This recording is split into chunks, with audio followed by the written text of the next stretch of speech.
alihi wa sahbihi.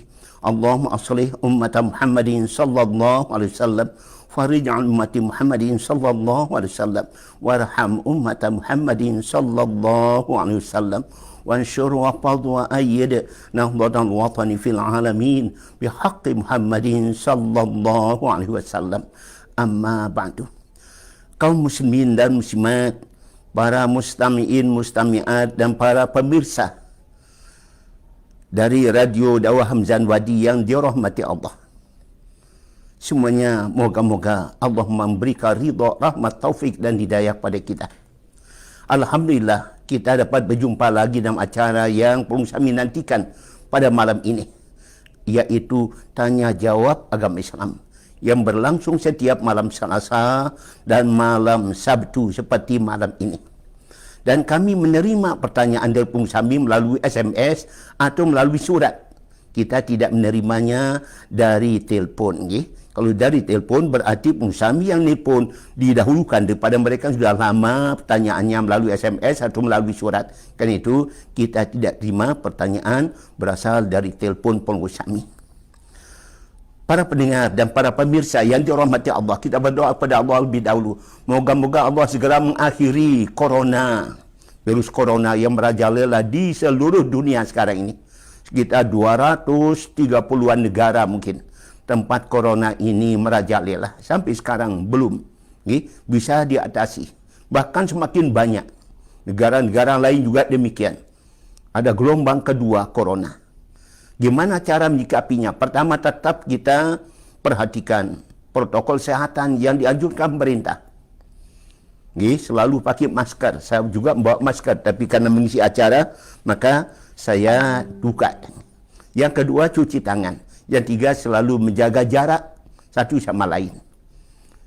Kemudian setelah itu, ada cara yang lain, yaitu selalu kita mendekatkan diri kepada Allah Ta'ala.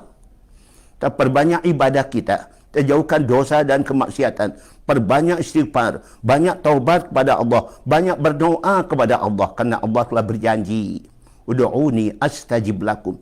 Kalian berdoa padaku, aku akan kabulkan doa kalian. Ujibu da'watad da'i idza da'an. Aku kabulkan doa siapa mendoa kepadaku. Karena itu maka para pendengar dan para pemirsa yang dirahmati Allah Ta'ala, mari kita sama-sama berdoa kepada Allah, beristighfar kepada Allah. Apalagi Allah menyatakan, wa ma kana Allah mu'adzibahum wa hum yastaghfirun.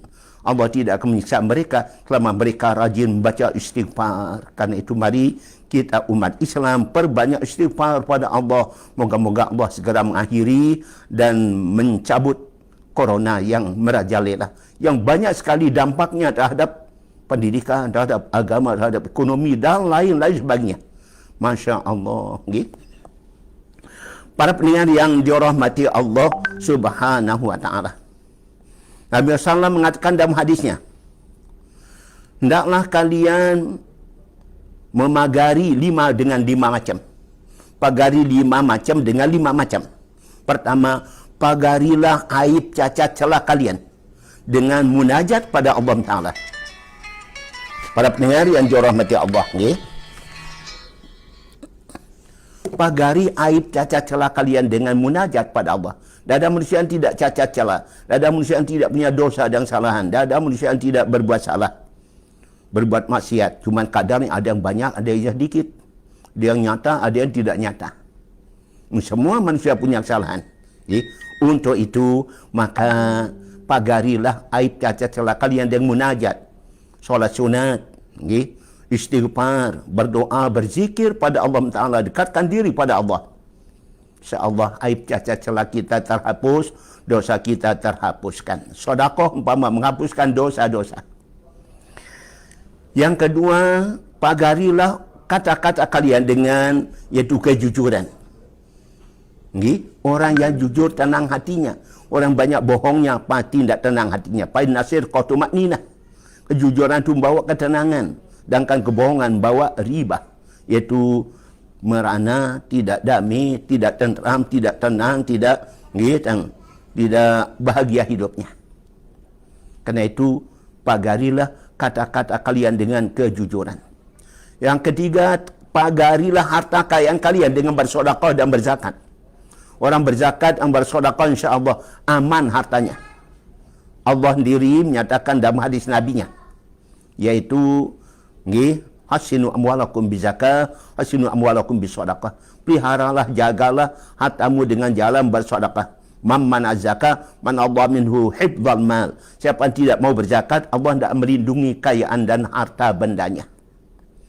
Yang keempat, lindungilah atau pagarilah amal ibadah kalian dengan ikhlas. Kita beramal, beribadah ikhlas lillahi ta'ala. Dalam hadis ada sebutkan, di langit itu, langit yang 7 itu ada malaikat penjaga di sana. Di langit yang pertama, malaikat yang menjaga amal ibadah yang dibawa oleh malaikat yang membawa amal. Diperiksa oleh malaikat di langit pertama. Siapa punya amal ini, hai malaikat, malaikat Allah? Malaikat menjawab, amal si A si B. Ku periksa. Apa jawabannya? Allah tidak biarkan aku, tidak mengizinkan aku, biarkan lewat di sini amal ibadah orang-orang yang suka menjelek-jelekkan temannya. Karena itu maka kembalikan amal orang ini. Orang ini suka menjelekkan temannya, fitnah temannya, ngadu domba temannya, menghina temannya. Tinggalkan amal ibadah orang ini di muka bumi. Jangan kau bawa ke langit. Di langit yang kedua, malaikat ditanya oleh malaikat penjaga langit. Siapa punya amal ibadah? Si A, si B. Ku periksa. Diperiksa malaikat. Hai malaikat bawa amal.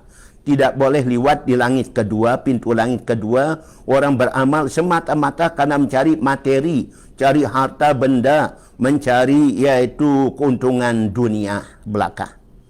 Karena orang ini beribadah, berbuat baikan hanya mengharapkan imbalan dunia, maka tidak boleh lewat di tempat ini. Dia tidak ikhlas. Di langit yang ketiga periksa amal ibadah seorang. Kemudian apa yang terjadi? Malaikat di sana tanya, siapa punya amal ibadah si A, si B? Periksa. Allah tidak mengizinkan aku biarkan lewat di langit ketiga orang-orang ibadah, tapi di hatinya ada rasa sombong, takabur. Orang yang sombong, takabur tidak boleh lewat amalnya di langit ketiga. Kembalikan amal ibadahnya ke dunia. Lemparkan ke wajah orang yang sombong, takabur. Kemudian yang keempat, di langit yang keempat, ada malaikat yang menjaga amal ibadah seorang. Siapa punya amal ibadah si A, si B, tidak boleh lewat di langit. Keempat, orang yang ujub. Rasa dirinya dia yang paling super, paling baik, paling alim, paling saleh, paling tangguh, paling segala-galanya. Tidak boleh lewat di langit yang keempat. Di langit yang kelima, siapa punya amal, si A, si B, malaikat, kata malaikat buat amal. Tak boleh lewat langit kelima, orang-orang hasad, dengki, iri hati, terlalu nanti pada orang lain. Orang ini punya sifat hasad, dengki. Tak boleh lewat, tak boleh terima amal ibadahnya. Langit yang keenam, siapa punya amal, si A, si B. Diperiksa malaikat, tidak boleh lewat di langit. Keenam, orang-orang tidak punya kepedulian pada orang lain, tak punya jiwa sosial. Kesetia kawanan sosialnya tidak ada. Orang ini tidak peduli, senang melihat orang menderita, senang melihat orang tidak bahagia, senang melihat orang miskin, senang melihat orang tidak berada. Dia tidak ada rasa kasihan sedikit pun pada mereka. Amal orang ini tidak boleh lewat di langit yang keenam. Langit yang ketujuh, siapa punya amal si A, si B, kata malaikat. Diperiksa oleh malaikat di langit ketujuh. Orang ini suka sum'ah, suka ujub, suka riya, tidak ikhlas dan beramal. Tak boleh lewat di langit ketujuh. Siapa beramal karena sum'ah, mau didengar, mau diketahui, mau diperhatikan. Kemudian di langit, di atas langit yang ketujuh, amal ibadah dibawa oleh para malaikat. Tembus langit pertama sampai langit ketujuh. Dan di atas langit ketujuh, Allah meriksa amal ibadah seorang. Siapa punya amal ibadah, para malaikat, ya Allah, ya Rabb, ya Rabb, ini amal ibadah si A, si B. Bercahaya, bersinar. Ini karena banyak amalnya dan dikatakan ikhlas amalnya. Allah periksa. Hai para malaikat, kalian ketipu oleh yang punya amal. Orang ini tidak ibadah karena aku, dia ibadah karena manusia. Maka aku laknat dia, aku tidak akan terima amal ibadahnya. Lemparkan amal ibadahnya ke dunia, kembali ke wajah orang yang punya amal. Para pendengar, para pemirsa, Sayyidina Abu Bakar dan sahabat yang lain mendengarkan Nabi menjelaskan hadis ini, mereka pada menangis. Ya Rasulullah, bagaimana mungkin amal ibadah kami diterima Allah Ta'ala kalau gitu ya Rasulullah? Nabi mengatakan, ya Abu Bakar, ya Abu Bakar, ya Umar, ya Utsman, ya Ali dan seterusnya, hendaklah kalian beramal beribadah dengan tulus dan ikhlas. Semoga Allah Ta'ala menerima amal ibadah kita. Demikian para pendengar dan para pemirsa yang dirahmati Allah Ta'ala dimanapun kami berada. Para pendengar, terutama yang melalui radio, di mana acara kita ini disiarkan melalui radio RHN dan juga melalui Facebook, bisa kedengaran sampai negara Brunei, Malaysia, bahkan sampai ke negeri kita, negeri Batam, Sumatera dan sebagainya, daerah lainnya. Karena itu kami harap pertanyaan kami yang tentunya pertanyaan yang pantas untuk didengar oleh teman-teman yang jauh juga di samping didengar oleh kita-kita yang ada di wilayah Lombok, khususnya Lombok Timur. Para pendengar yang dirahmati Allah Ta'ala, saya akan jawab pertanyaan dari penanya dulu yang pergunakan surat. Assalamualaikum warahmatullahi wabarakatuh. Waalaikumsalam warahmatullahi wabarakatuh. Bapak Ustaz, Pak Tuan Guru, ada kejadian di kampung kami. Tamatan Ma'had, pintar, tilawah, penghafal Quran, bacaannya bagus, fasih dalam baca Al-Quran. Akan tetapi pengurus masjid di kampung kami tidak memberikan kesempatan untuk menjadi imam solat, untuk membaca azan, dan tidak berikan alasan, tidak berikan kesempatan untuk berikan ceramah dan sebagainya di masjid tersebut. Karena katanya sudah ada merbot di masjid. Sehingga tamatan Ma'had ini memilih mengabdi keluar kampung, keluar desa sendiri. Atau keluar daerah. Bagaimana tanggapan Pak Ustaz mengenai hal ini? Yang banyak pemuda yang bisa menjadi imam solat dengan bacaan fasih, kan tapi masyarakat di kampung tidak memberikan kesempatan kepada mereka. Para pendengar dan para pemirsa yang dirahmati Allah Ta'ala, pemimpin yang baik adalah pemimpin yang sudah menyiapkan kadar pengganti-penggantinya.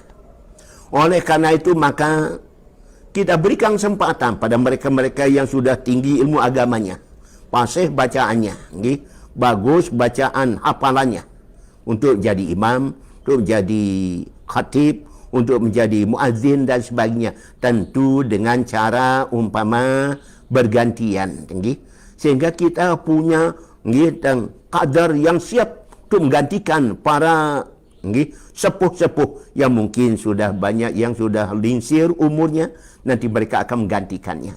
Saya sendiri dulu masih mu'allimin, sudah ditugaskan menjadi imam, jadi khatib.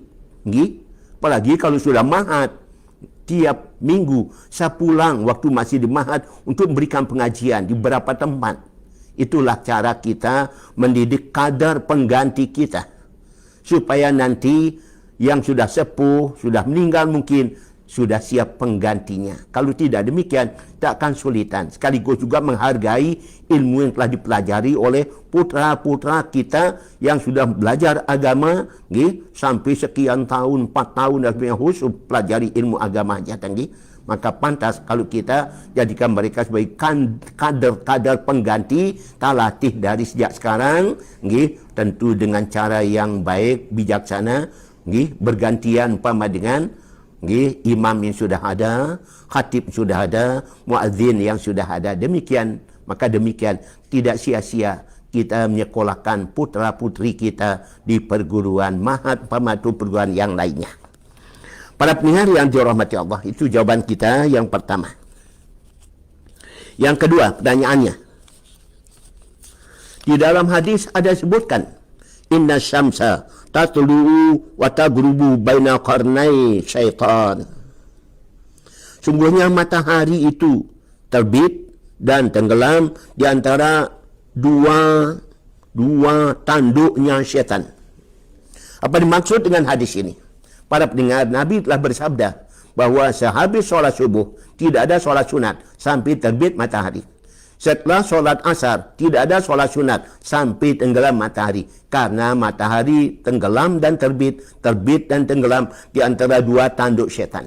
Di saat manusia akan menyembah matahari, syaitan pun ikut mendekat ke matahari. Pas sekaligus syaitan disembah, matahari disembah. Karena itu umat Islam tak boleh menyembah Allah pada saat syaitan disembah, matahari disembah oleh orang-orang kafir, orang musyrik. Karena itu Nabi melarang kita solat sunat ba'da subuh dan ba'da asar, kecuali solat sunat yang ada sebabnya. Umpama solat sunat wudu, ada sebabnya kerana kita sudah wudu. Solat sunat tahiyatul masjid kerana kita masuk masjid. Okay? Tapi kalau solat sunat mutlak dan lainnya tidak dibolehkan habis solat subuh sampai matahari terbit. Tak boleh solat sunat setelah asar sampai matahari tenggelam. Itu maksud hadis ini. Mudah-mudahan jelas. Okay? Assalamualaikum warahmatullahi wabarakatuh. Waalaikumsalam warahmatullahi wabarakatuh. Pak Ustaz, zakat fitrah itu sebenarnya lebih afdal kita berikan kepada siapa? Apakah menyerahkannya ke masjid atau menyerahkan kepada tangga kita yang hidupnya masih serba kekurangan? Para pendengar yang dirahmati Allah Ta'ala, Nabi ada bersabda, wabda biman ta'udu. Mulailah kamu berbuat kebaikan, bersedekah umpama kepada orang yang masih jadi tanggunganmu. Atau pada famili kerabat keluarga kita. Kalau tidak boleh zakat kepada isteri, kepada anak, kepada ibu bapa, maka kepada saudara-saudara kita, bibi kita, paman kita. Kemudian kepada tangga kita. Okay? Demikian. Okay? Dengan demikian maka kita berikan pada orang yang ada dekat hubungan kekeluargaan dengan kita. Seperti sabda Nabi tadi. Berikan dulu kepada yang masih famili kerabat. Yang bukan tanggungan anda. Mungkin tetangga, famili kerabat yang miskin-miskin, kita berikan zakat fitrah kita pada mereka. Kalau ada lebih, bolehlah diserahkan juga lebihnya ke masjid untuk dibagikan pada orang lain. Terima kasih kepada anda bertanya. Assalamualaikum warahmatullahi wabarakatuh. Waalaikumsalam warahmatullahi wabarakatuh. Bapak Ustaz, bagaimana hukumnya anak yang belum dihitan dan menyentuh kita ketika solat? Para pendengar, anak laki, anak perempuan wajib dikhitan. Man aslama faliyahtatin. Siapa yang Islam wajib dikhitan. Anak laki, anak perempuan wajib dikhitan. Betul? Betul. Okay? Kemudian anak belum dihitan, menyentuh kita dalam solat. Apabila dia naik mungkin di punggung, naik di atas pangkuan ibunya umpama atau bapaknya, maka solatnya bapak dan ibu batal. Karena berarti dia membawa najis. Najis dari anak yang belum dihitan. Tapi kalau sekedar disentuh kemudian dia lepaskan, tentu ibaratnya orang kena najis, dia najisnya disingkirkan segera, maka solatnya masih tetap sah hukumnya. Bagaimana cara kita menasihati orang yang tidak pernah solat? Masya Allah. Kerana banyak di masyarakat kita lihat yang tidak solat, dan hukum apa yang akan didapatkan di dunia maupun hukuman apa didapatkan dunia dan akhirat orang yang tidak solat. Masya Allah. Nabi SAW bersabda, as-salatu imaduddin, faman aqamaha faqad aqamaddin, wa man taraka faqad hadamaddin. Solat itu adalah tiang agama. Siapa yang mendirikan solat berarti menegakkan agama. Siapa yang meninggalkan solat berarti dia meruntuhkan, merusak, merobohkan agama Islam. Man taraka shalah muta'ammidan faqad kafara jiharan. Siapa yang meninggalkan solat dengan sengaja, dengan sengaja, maka kafirlah dia nyata-nyata. Dan buku yang saya miliki, yang saya baca, ada sebutkan di situ, siapa-siapa yang tidak solat subuh dengan sengaja satu kali, maka 60 hari dia akan dibakar dalam api neraka jahanam. Siapa yang tidak solat zuhur sekali dengan sengaja, maka dia sama dengan dosa bunuh 1000 orang Islam. 1000 orang Islam. Siapa yang sengaja tidak solat asar sekali, sama dengan merobohkan Ka'bah kiblat umat Islam sedunia. Siapa yang tidak solat maghrib sekali dengan sengaja, sama dengan berzinah dengan ibu kandung sendiri. Siapa yang tidak solat isya dengan sengaja satu kali, maka Allah menyatakan, aku tidak ridha kau tinggal di muka bumiku, aku tidak ridha kau makan rezeki dariku, aku tidak ridha kau mohon pertolongan kepadaku. Masya Allah. Kalau begitu kemana kita? Kalau Allah tidak ridha segalanya, tidak ridha pada kita, gara-gara kita tidak solat. Demikian. Maka orang-orang tidak solat itu tempatnya nanti adalah di dasar api neraka. Okay? Bidarkil asfali minan nar. Di dasar api neraka bersama orang munafik. Di situ mereka orang-orang yang tidak solat. Karena itu maka kita harus peringati mereka. Kalau sudah kita peringati, mereka tidak mau, tergantung taufik dan hidayahnya Allah subhanahu wa ta'ala. Allah telah mensinyalir dalam Quran, فَخَلَفَ مِنْ بَعْدِهِمْ خَلْفٌ أَضَاعُوا الصَّلَاةَ وَاتَّبَعُوا الشَّهَوَاتِ فَسَوْفَ يَلْقَوْنَ غَيًّا. Telah datang satu generasi manusia yang mereka itu melalikan solat dan turutkan hawa nafsunya. Mereka akan menemui kehancuran, kebinasaan, kesesatan dalam kehidupannya. Tidak selamat dalam hidupnya. Wa na'udzubillah min dzalika. Itu antara lain. Nabi mengatakan siapa meninggalkan solat, Allah akan mengazabnya dengan 15 macam azab. Man tahawana bis shalah aqabahu Allah bi 15 uqubatan. Siapa meninggalkan solat, melalikan solat, Allah akan menyiksa mereka dengan 15 macam azab. 6 di dunia, 3 waktu sekarat, 3 di dalam kubur, 3 di akhirat. Saya sebutkan ya di dunia dulu, yang langsung pasti akan dia terima akibatnya. Pertama, Allah akan jadikan hidupnya, rizkinya, usahanya tidak berkah. Allah cabut berkatan hidup, berkatan umur, berkatan rizki dari orang yang tidak solat. Maka kalau ada kita yang kesulitan rizki, mikir-mikir, jangan-jangan kita malas solat. Yang kedua, yaitu Allah cabut dari orang tidak solat itu kesalehan di wajahnya.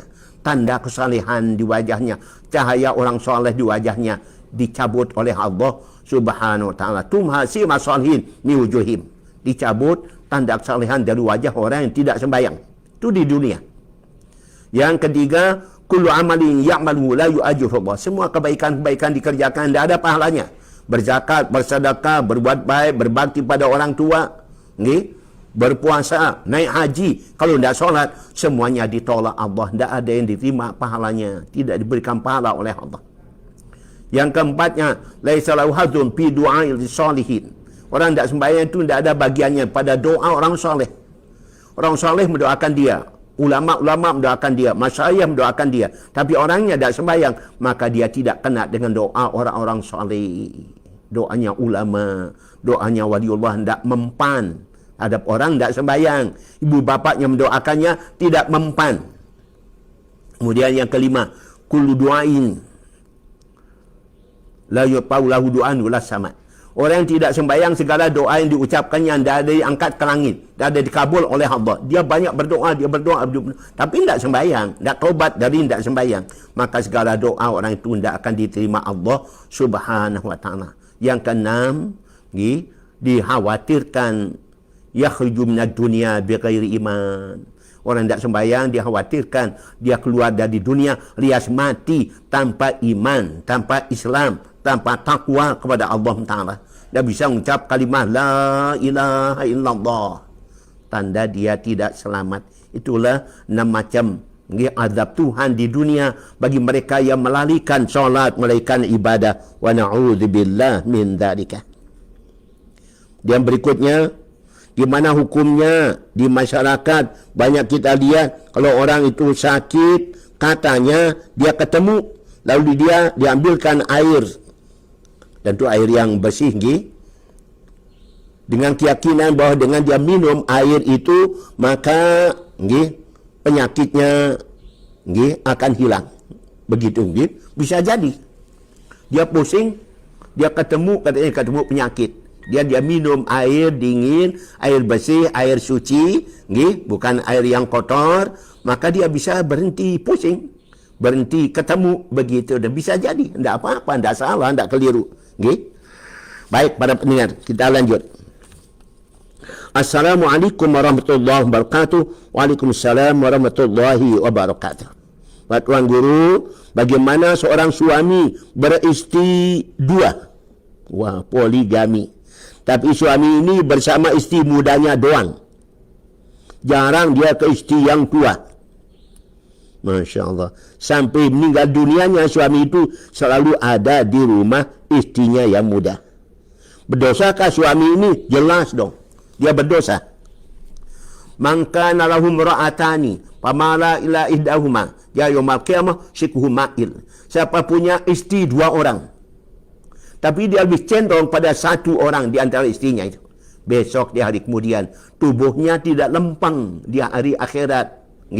Tubuhnya bisa bengkok ke kanan, jalan seperti ini, atau bengkok ke kiri, jalan seperti ini, atau bengkok ke depan, atau bengkok ke belakang, tidak lempeng kayak kita jalan.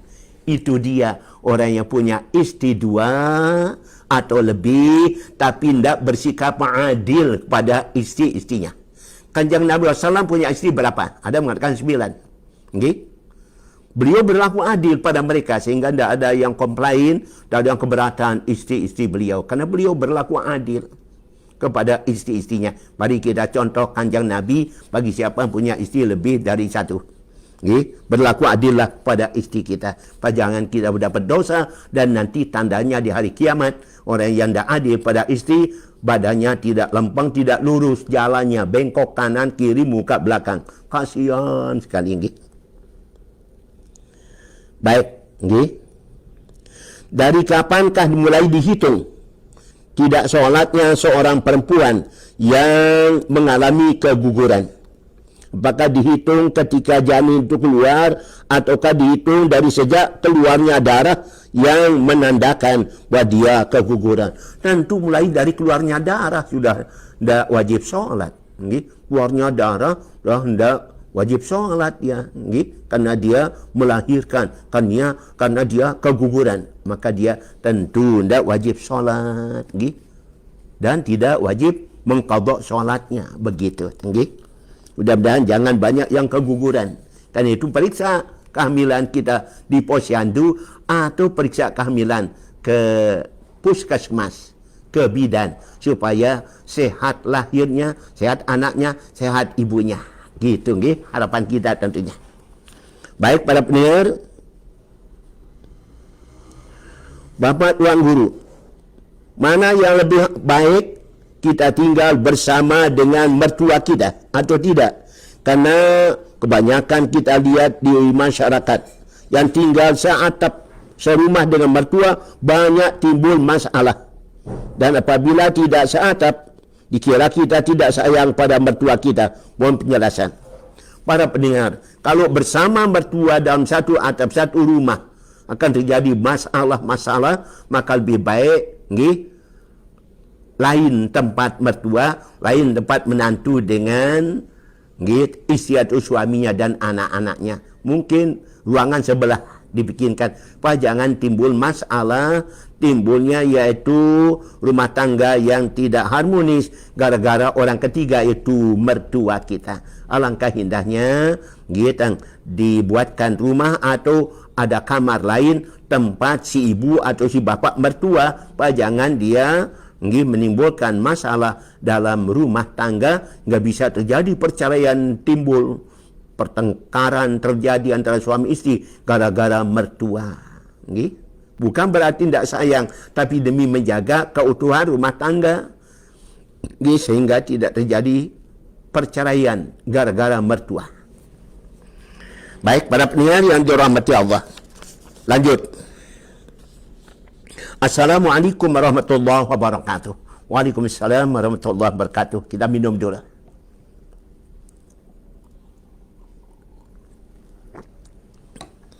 Baik Tuan Guru, bagaimana kalau kita mengeluarkan zakat fitrah menggunakan uang sesuai dengan harga satu gantang? Kita uangkan zakat kita. Uang kita berikan kepada penerima zakat. Para pendengar dan para pemirsa yang dirahmati Allah, mestinya zakat fitrah ya berupa bahan makanan pokok.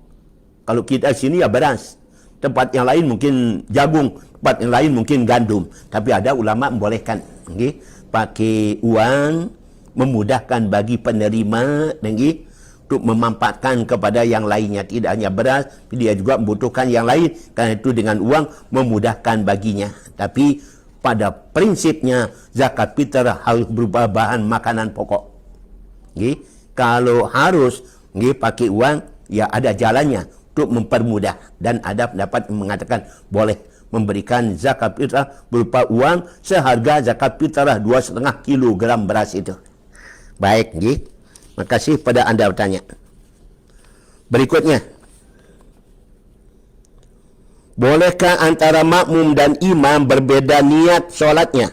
Si makmum berniat solat padu subuh, sedangkan si imam berniat solat sunat. Kalau solatnya sama, nggih, artinya solat nggih padu solat sunat, bukan solat mayit, nggih, maka dibolehkan. Berbeda nggih solatnya si imam dengan makmum. Nggih, umpama imamnya sedang solat sunat, datang seorang dikira imamnya solat padu, dia ikut jadi makmum di belakang. Setelah selesai baru dia tahu imamnya solat sunat. Sahkah solatnya makmum? Sah hukumnya. Sah hukumnya. Nggih. Dibolehkan demikian. Misalnya si imam solat zuhur, sedangkan makmum berniat solat qada. Boleh juga. Nggih. Imam solat zuhur, kemudian makmumnya solat qada. Nggih. Boleh hukumnya seperti itu. Nggih. Yang penting bentuk solatnya, macam solatnya sama. Walaupun beda amalannya, beda niatnya. Yang penting solat berjamaah. Okay? Yang penting solat jamaah. Dalam hadis ada sebutkan, khamsun kana alihinna Rasulullah SAW. Dan 5 macam yang Nabi tidak pernah tinggalkan. Mari kalau kita menyatakan diri bagi umat Nabi SAW. Okay? Atau panutan kita, teladan kita kanjeng Nabi SAW. 5 macam jangan kita tinggalkan. Kalau benar kita mengikut Nabi. Pertama, luzumul jamaah. Selalu solat berjamaah. Apa kita selalu, setiap hari. Tak bisa 5 waktu, ya 4. Tak bisa 4, ya 3 lah. Okay? Mungkin alasannya masih di kantor, masih di sekolah, masih di pasar, masih di sawah dan sebagainya. Kalau maghrib bisa subuh, saya kira kita ada di rumah. Tak ada alasan untuk malas berjamaah 5 waktu, 3 waktu. Kalau 5, alangkah indahnya, sempurna. Tapi kalau ada alasan, mampat al-kul, ayatul juz. Kapan tak bisa mengerjakan semuanya, maka separuhnya harus dia kerjakan. Nggih. Wa ma amatum bihi fatu minhu mastata'tum. Apa yang kuperintah kalian kerjakan menurut kemampuan kalian. Mampunya 3 waktu silakan. Yang penting jamaah, karena Nabi tidak pernah meninggalkan solat jamaah. Yang kedua, imaratul masajid. Nabi tidak pernah meninggalkan yaitu masjid, selalu makmurkan masjid. Dengan solat jamaahnya, dengan iktikafnya, dengan pengajiannya, dan kegiatan-kegiatan yang lain. Selalu dikerjakan di masjid. Bahkan bagikan zakat pun juga dikerjakan di masjid. Zaman Nabi SAW. Jadi pada zaman Nabi, umat Islam masuk masjid, 3 yang diisi. Karena 3 diisi, maka umat Islam jadi tenang. Otak diisi dengan ilmu. Hati diisi dengan iman takwa. Perut diisi dengan makanan. Atau dibagikan korma mungkin, atau bagikan uang dan sebagainya. Ujungnya apa? 3-tiganya berisi. Otak penuh berisi ilmu, hati berisi dengan iman takwa, kemudian perut berisi dengan makanan. Maka umat Islam senang juga datang ke masjid, nggih? Karena di situ semua kebutuhannya dipenuhi oleh kanjeng Nabi sallallahu alaihi wasallam. Ada seorang sahabat, "Ya Rasulullah, saya panen kurma. Saya bawa 2 karung, silakan dibagi. Saya kebetulan sudah berdagang dan saya berzakat uang ya Rasulullah, maka ini zakat uang saya bagikan pada jamaah. Jamaah pulang bawa korma, atau jamaah pulang bawa uang." Masya Allah. Ujungnya apa? Umat Islam senang juga naik ke masjid. Nggih? Demikian. Kenapa solat sunat setelah solat subuh dan asar dilarang, sementara solat sunat yang ada sebabnya bolehkan? Tadi sudah jelaskan. Nggih? Karena habis subuh itu orang-orang nyembah matahari, bersiap-siap nyembah matahari. Tahu-tahunya matahari dipeluk oleh yaitu tanduk setan, 2 tanduk setan. Berarti matahari ada di antara tanduk setan, 2 tanduk setan. Artinya orang nyembah matahari sekaligus nyembah setan pada waktu habis subuh itu. Demikian pula setelah asar. Matahari tenggelam di antara 2 tanduk setan. Maka orang-orang yang menyembah matahari sekaligus menyembah setan juga. Karena itu umat Islam jangan solat ibadah pada waktu selesai subuh, selesai asar. Okay? Bersamaan dengan ibadahnya orang-orang kafir penyembah matahari dan penyembah setan. Begitu dia. Okay? Alasannya dalam hadis sebutkan. Baik. Apa hukumnya seorang suami bermimpi menalak istrinya hingga suaranya itu sampai terdengar oleh istrinya, tapi dia dalam mimpi mengigau. Oh, itu berarti tidak sengaja orang mimpi, orang ngeremon, ngeriti namanya, kalau bahasa kita. Omongannya itu tidak termasuk jatuhkan tolak. Lain kalau orang sedang mabuk, sedang teler karena minuman keras. Waktu dia mabuk, teler, mengucapkan talak, satu, talak dua, talak tiga pada isinya, jatuh talaknya itu. Jatuh talak satu, atau dia sebut talak dua, atau bahkan talak tiga. Maka jatuh talak tiga. Nanti setelah dia berhenti teler, wajib diberitahu oleh orang sekitar bahwa kamu sudah talak tiga dengan istrimu. Waktu kau mabuk, kau mengucapkan kata-kata ini. Saksinya si A, si B, si C. Dengan demikian tidak ada alasan untuk tidak diceraikan, dipisahkan karena dia mengucap talak tiga karena mabuk. Tapi kalau yang tidur atau karena dia gila dan sebagainya, tidak termasuk dalam ucapan yang membuat dia talak dengan istrinya karena dia gila atau karena dia yaitu dalam keadaan tidur mengigau, ngeremon. Saya sudah didatangi oleh 2 orang di rumah. Kedua orang ini menyatakan tentang tidak sengaja menyatakan talak 3 kepada istrinya. Dia sudah talak 1, rujuk lagi, talak 2, rujuk lagi. Sekarang talak ketiga, dia ucapkan kata-kata yang dia anggap itu tidak jatuh talak. Sebetulnya menurut agama dah jatuh talak. Saya pisah dengan dia, saya bersayang dengan dia. Padahal itu kata-kata yang menyatakan dia cerai. Dia rasakan tidak jatuh talak, tidak sengaja, tidak ada niatan menceraikannya. Saya sampaikan, pun anda tidak niat, tapi kalimat itu kalimat yang syarih, yang nyata, jatuh talak anda. Kan itu tidak boleh main-main dengan kata talak. Nanti nyesal, kemudian apalagi talak 3. Kasihan mereka itu. Ada 2 orang, ada dari sebelah utara sana, Cengok, ada yang dari daerah selatan. Itu dia para pendengar. Kan itu hati-hati. Kalau saya mengatakan, tidak ada dalam fikih yang paling sulit, paling berat, paling bahaya adalah selain pada pernikahan. Kalau orang salah, solatnya bisa diqadha. Salah, dia sekalian puasanya bisa diqadha. Tapi kalau salah dalam hal perkawinan, maka bisa fatal akibatnya. Umpama dia menyatakan kata-kata talak 3, jatuh, tidak bisa diperbaiki. Demikian. Apa hukumnya? Ya, apakah jatuh talak atau tidak? Kalau hanya mengigau, ngeremon, ngeriti, tidak sadarkan diri karena tidur, maka tentu tidak jatuh tolaknya. Tidak jatuh tolaknya. Kecuali kalau dia sengaja, itu karena dia mabuk dan seterusnya. Baik. Sering kita mendengarkan jemaah wirid. Apa bedanya wirid dengan zikir? Sama. Zikir, wirid sama. Nah, teman-teman dari Wahabi melarang kita banyak zikir, banyak wirid. Bahkan siapa yang berzikir 1000 kali la ilaha illallah, sudah dinyatakan dia syirik kepada Allah Ta'ala. Wa na'udzubillah min dzalik. Padahal Allah nyuruh kita, wa dzakirina Allah katsiran wa dzakirat adallahu lahum maghfiratan wa ajran 'aziman. Orang yang laki-laki yang banyak zikir pada Allah, perempuan yang banyak zikir pada Allah, Allah janjikan ampunan dan balasan besar, yaitu syurga. Berapa nama banyak itu? Ya 1000, 2000, 10.000, semuanya itu masuk banyak. Boleh orang berzikir sebanyak-banyaknya menurut keikhlasan dan kemampuannya. Dalam ayat disebutkan tanda-tanda pada orang beriman dan tanda pengikut Nabi Muhammad SAW, yaitu banyak zikir pada Allah. Ya allazina taqullah, hai orang-orang yang beriman, takwalah kalian pada Allah, dan banyaklah kalian berzikir pada Allah Ta'ala. Tadi suruh supaya banyak zikir pada Allah. Dengan zikir ini kita menjadi tenang, apalagi zaman corona sekarang ini. Banyak berzikir pada Allah bisa menimbulkan ketenangan. Ala bizikrillah tatmainnul qulub. Hanya dengan zikir pada Allah, jiwa manusia akan menjadi tenang.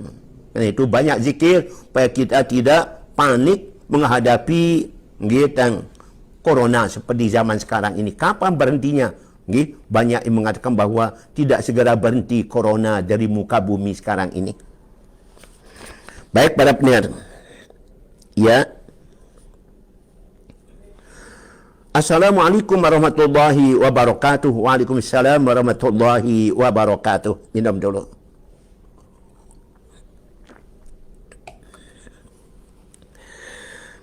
Bapak Tuan Guru, apakah hewan korban itu harus jantan? Bolehkah hewan yang betina? Boleh. Jantan boleh, paling bagus. Betina juga boleh. Yang penting korban itu binatangnya, hewan korban itu gemuk, sehat walafiat. Tapi alangkah indahnya jantan. Kenapa? Yang betina nanti untuk berkembang biak, untuk beranak pinak. Tapi kalau jantan kan tidak bisa. Karena itu lebih bagus yang jantan. Dari segi tubuhnya kadang-kala lebih besar, lebih gemuk. Kemudian dagingnya lebih banyak. Di samping itu juga dia kan tidak bisa melahirkan. Tidak bisa beranak. Kalau yang jantan, yang betina bisa beranak. 2, 3, 4 nanti anaknya. Itu yang kita harapkan. Karena itu alangkah indahnya kita korbankan yang jantan. Tapi kalau tidak ada yang jantan, ya boleh yang betina.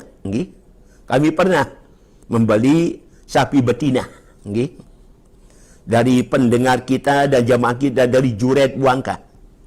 Kita beli sapi betina yang gemuk, yang sehat tentunya. Cocok untuk dikorban. Boleh hukumnya, tapi indahnya kalau mungkin yang jantan. Karena jantan tidak bisa berkembang biak, tapi kalau betina bisa melahirkan anak, banyak anak. Itu dia para pendengar. Karena waktu kita akan mengorban tinggal sebentar. Karena ini mau berakhir bulan Syawal. Zulqaidah harus siapkan korban kita. Kemudian pada 10 Zulhijjah atau 11 Zulhijjah kita ngorban, maka silakan disiapkan dari sekarang kalau memang ada keinginan warga masyarakat untuk ngorban. Kami insya Allah Ta'ala sama jamaah yang ngorban. Kita mudah-mudahan 5 ekor sapi. Mudah-mudahan dalam satu musalla 5 ekor sapi lumayan itu. Mudah-mudahan jadi kenyataan tapi. Jangan ada yang mundur teratur. Moga-moga jangan. Bolehkah akikah itu dilaksanakan setelah akikah boleh dilaksanakan setelah anak dewasa atau sudah tua? Apakah akikah itu hal khusus untuk anak berumur 7 hari? Memang Nabi menganjurkan tu zabahu fi yaumi sa'ibihi, disembelih akikah itu pada hari ke-7 lahirnya. Kemudian yuhlaku ra'suhu, rambutnya dicukur, usama diberikan nama. Tapi kalau pada umur 7 hari belum siap, ya nanti 14 hari mungkin, sebulan mungkin, 2 bulan mungkin, setahun mungkin. Kapan dia siap untuk ngorban? Jangan sampai remaja, jangan sampai dewasa. Terlambat amat itu akikah bagi anaknya. Nabi bersabda, kullu gulamin mut'anun bi akikatihi. Setiap anak itu tergade, setiap bayi tergade karena akikahnya sampai disembelihkan akikah. Baru ibaratnya kita tebus dari pegadaian anak kita, baru kita tebus anak kita dari Allah setelah dia akikah. Apabila kita tidak akikah anak kita, besok kalau dia menjadi anak soleh, anak yang taat, nabati, iman takwa, dia tidak mau memberikan syafaat kepada orang tuanya. Karena itu upayakan sebelum anak lahir, sudah siapkan seekor kambing untuk diakikahkan, baik anak laki maupun perempuan. Anak laki boleh seekor, kalau memang tidak mampu 2 ekor. Anak perempuan 1 ekor juga. Dan nanti anak itu kalau solihah atau soleh, dia bisa berikan bantuan syafaat pada kedua orang tuanya. Moga-moga. Anak laki-laki diakikah 2 ekor kambing, betul. Tapi jika orang tua hanya mampu 1 ekor, maka seekor itu dihitung sebagai akikah, itu menjadi sedekah. Akikah juga. Anak laki-laki 2 ekor kambing, akikahnya dan perubahan 1. Kalau mampunya seekor, untuk anak laki-laki seekor juga, tetap namanya akikah. Akikah adalah kambing yang disembelih, yang nanti akan sedekahkan dagingnya yang sudah masak. Apakah ada solat sunat qabliyah maghrib? Ada. Ma bainal adzanaini salatun, di antara azan dan iqamat mesti ada solat sunatnya. Ma min salatin mafruḍatin illa baina yadayha rakatani. Tiada solat padu melainkan sebelumnya ada 2 rakaat solat sunat. Artinya qabliyahnya 2 rakaat. Sebelum solat padu. Boleh 4 rakaat seperti Zuhur, Asar 4 rakaat, 4 rakaat, boleh. Tapi sekurangnya 2 rakaat. Semua solat padu, solat Jumaat, solat padu yang 5, okay, ada qabliyahnya. Okay. Tapi yang paling baik qabliyahnya adalah rakaat al-fajri, 2 rakaat solat sunat fajar, paling besar pahalanya. Khairum minad dunia wa ma fiha. 2 rakaat solat sunat fajar lebih utama daripada dunia dengan segala isinya. Nanti di akhirat, di dunianya tidak ada kelihatan. Okay. Di akhirat situ kita rasakan kelebihan 2 rakaat solat sunat fajar. Sampai dikatakan bahawa meninggalkan solat sunat fajar adalah makruh hukumnya. Yang lain boleh tinggalkan, boleh dikerjakan. Tetapi kalau solat sunat fajar saking utamanya, maka jangan ditinggalkan, makruh. Makruh artinya tidak disenangi, dibenci oleh Allah kita meninggalkan solat sunat fajar. Okay. Baik, makasih pada anda. Jadi ada qabliyah maghrib, ada qabliyah isya, ada qabliyah solat Jumat. Ada semuanya qabliyahnya. Jangan ditinggalkan. Okay. Rugi kita, nyesal kita. Seorang sahabat bertanya pada Nabi, ya Rasulullah, as'aluka murafaqataka fil jannah. Kumohon padamu ya Rasulullah untuk menemanimu dari dunia sampai dalam syurga pun aku menjadi temanmu, aku menjadi pendampingmu ya Rasulullah. Au ghayra dzalik, ada yang kau minta lain daripada bersamaku dalam syurga. Huwa dzaka, hanya itu ya Rasulullah saya minta. Tidak minta uang, tidak minta jodoh, tidak minta rumah, tidak minta jabatan. Tapi dia hanya minta ngiring Rasulullah dari dunia sampai dalam syurga. Masya Allah. Mari kita seperti sahabat ini. Kalau kamu mau bersamaku dalam syurga nanti, fa'inni ala nafsika kasrati sujud. Tolonglah diriku terhadap dirimu dengan kamu rajin-rajin solat sunat. Rajin solat sunat. Kau akan bersamaku nanti dalam syurga. Para pemirsa, para pendengar, mau bersama Rasulullah dalam syurga, rajin solat sunat. Okay? Solat sunat rawatib, tak pernah tinggalkan. Solat tahajud, solat witir, solat duha, tak pernah tinggalkan. Solat, apalagi solat sunat taubat, solat hajat, jangan tinggalkan. Solat sunat tasbih pun jangan ditinggalkan. Okay?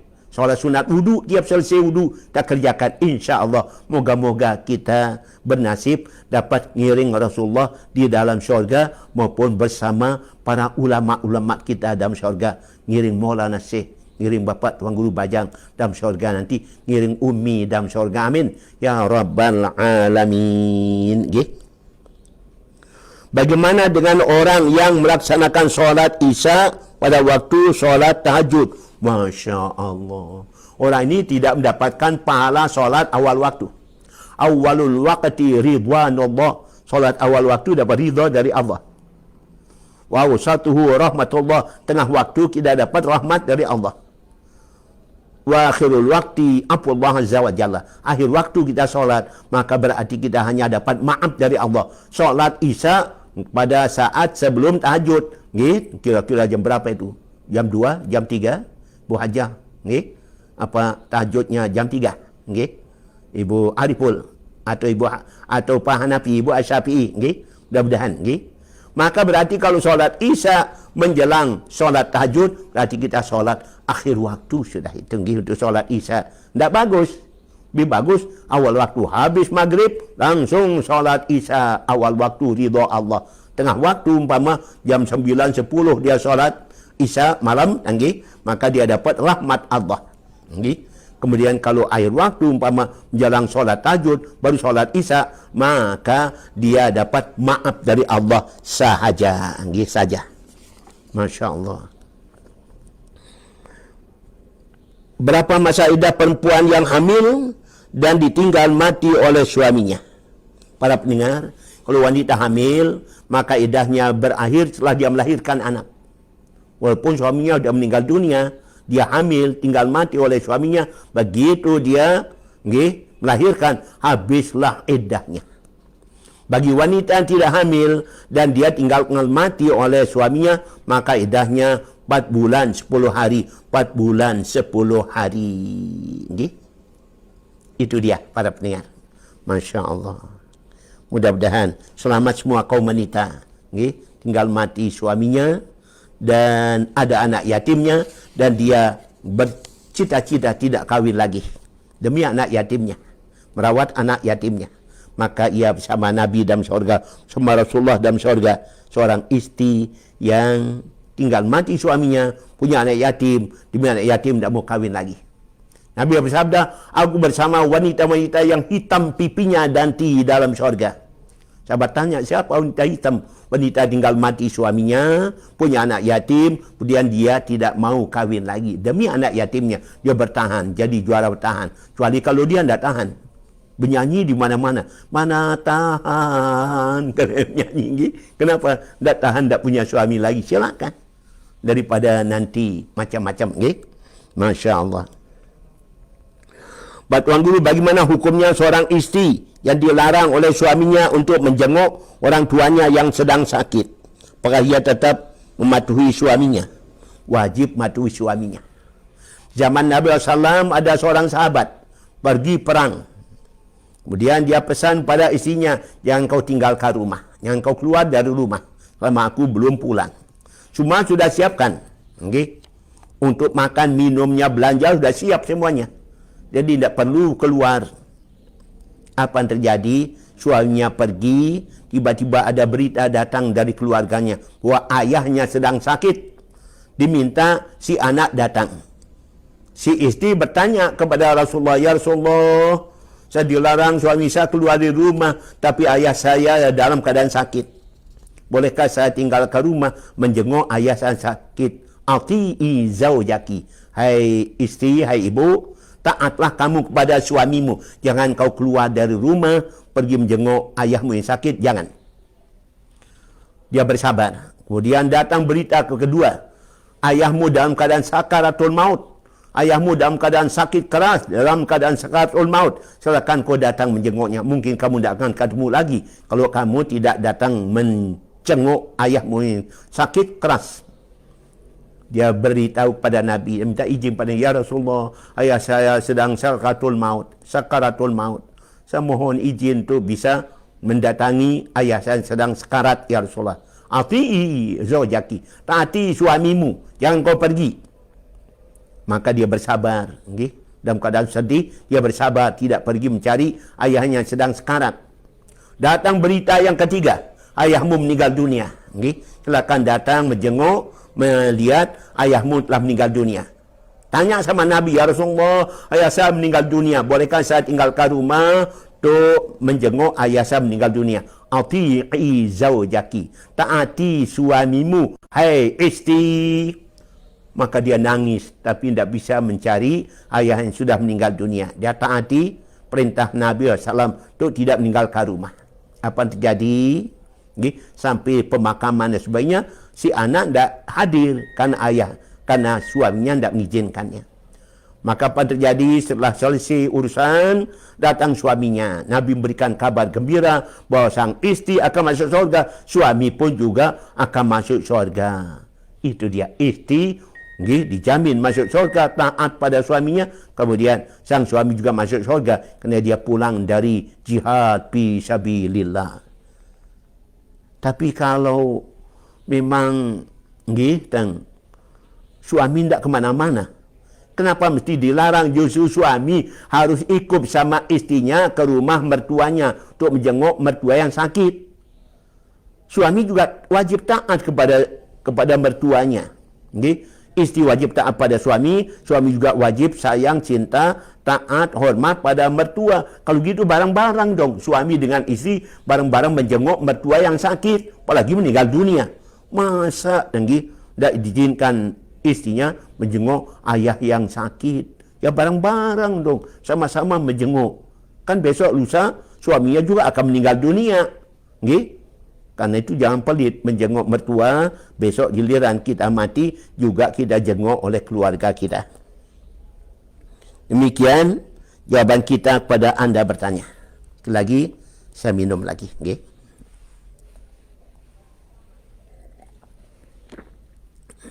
Bagaimana kabarnya? Tolak talibat mahat. Kita sudah rindu. Belum ketemu sampai 3 masuk 4 bulan ini.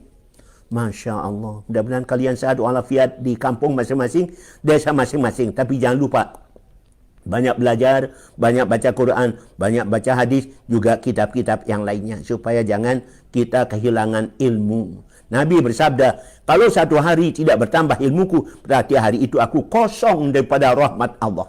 Maka silakan banyak bertanya atau banyak Nabi membaca dan seterusnya. Jangan sampai kosong satu hari dengan ilmu yang bertambah. Berarti kita kosong daripada rahmatnya Allah Subhanahu wa ta'ala. Kami pun sebagai masyarakat Mahat, tiada hari tanpa membaca dan membaca. Okay?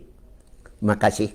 Gimana kabar jemaah kami yang ada di Temben Putih? Okay? Penitia pengajian yang tak pernah kita hadirin dari sejak bulan puasa. Okay? Belum puasa, dah ada pengajian. Demikian pula iaitu di Loyok. Okay? Lutfi Wengkang. Demikian pula yang ada di Masbagi. Okay? Demikian pula yang ada di Lombok Tengah. Iaitu di Pondok Pesantren Abul Barakat Wan Nafahat. Bapak Tuan Guru Manuddin. Okay?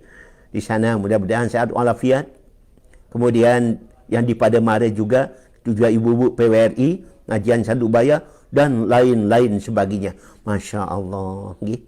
Kita terhenti pengajian. Kita khawatir. Karena 3-4 bulan tidak ada pengajian, akan ada bahayanya. Manik Nabi SAW, apabila dalam 1 bulan, apalagi 40 hari, tidak ada pengajian, di satu kampung, satu desa, maka dikhawatirkan masyarakatnya senang berbuat dosa dan maksiat, dosa besar. Dan masyarakatnya jadi masyarakat yang keras hati. Qaswatul qalbi. Kita khawatir, nanti terus ketagihan, tidak senang ngaji. Demikian pula yang tidak senang berjamaah. Kita khawatir jangan sampai nanti ketatalan, kelansotan, kelaluan, terus hanya jadi terbiasa. Kita khawatir amat di keadaan ini. Mudah-mudahan coronanya segera berakhir, segera berlalu. Badai pasti berlalu, kata orang. Baik para pendengar yang dirahmati Allah Ta'ala. Baik, ada masih. Apakah akikah itu harus menyembelih hewan? Di desa kami, kalau anak sudah umur 40 tahun, dia akikah, tapi tidak menggunakan hewan sembelihan. Diberikan daging saja. Itu pakai ayam. Masya Allah. Para pendengar, itu bukan akikah namanya, sedekah biasa. Jadi akikah itu harus berupa kambing. Seekor atau dua ekor untuk anak laki. Juga anak perempuan seekor. Jadi kalau tidak kambing, sapi ya silakan. Kalau ada yang sanggup sapi untuk 7 orang anak di akikah. Nah, kalau pakai daging dibeli di pasar, atau pakai ayam, atau pakai napi bebek dan sebagainya, akikah ya tidak, tetapi sedekah namanya. Tetap juga bermanfaat sedekah. Kenapa? Karena didoa anak kita jadi anak yang soleh pada saat dizikirkan, didoakan oleh orang banyak, bersama para asatidz, bersama para kiai, para tokoh agama mendoakan anak kita. Jadi anak yang soleh, anak yang sehat, anak yang pintar, anak cerdas, berguna bagi agama nusa dan bangsa. Amin. Bagaimana hukumnya kita mengqadhakan solat orang sudah meninggal dunia?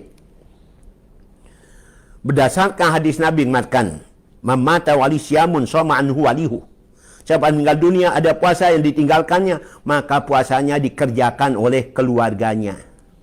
Dasarkan hadis ini, ada yang mengambil yaitu kias bahwa solat ditinggalkan oleh seorang dikerjakan, diqadhakan oleh keluarganya, mungkin oleh anaknya, mungkin oleh suaminya atau istrinya, mungkin oleh orang tuanya atau keluarga dekatnya.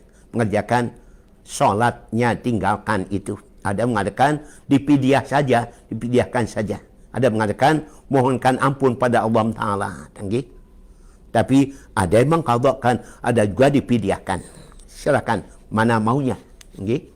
Imam Subki mengatakan diqadhakan solatnya. InsyaAllah sampai pahalanya pada dia yang diqadhakan. Sama dengan diqadhakan puasanya atau dipidyahkan. Puasa ditinggalkan. Amin. Mudah-mudahan. Baik. Pertanyaan berikutnya para pendengar yang dirahmati Allah Ta'ala. Ya.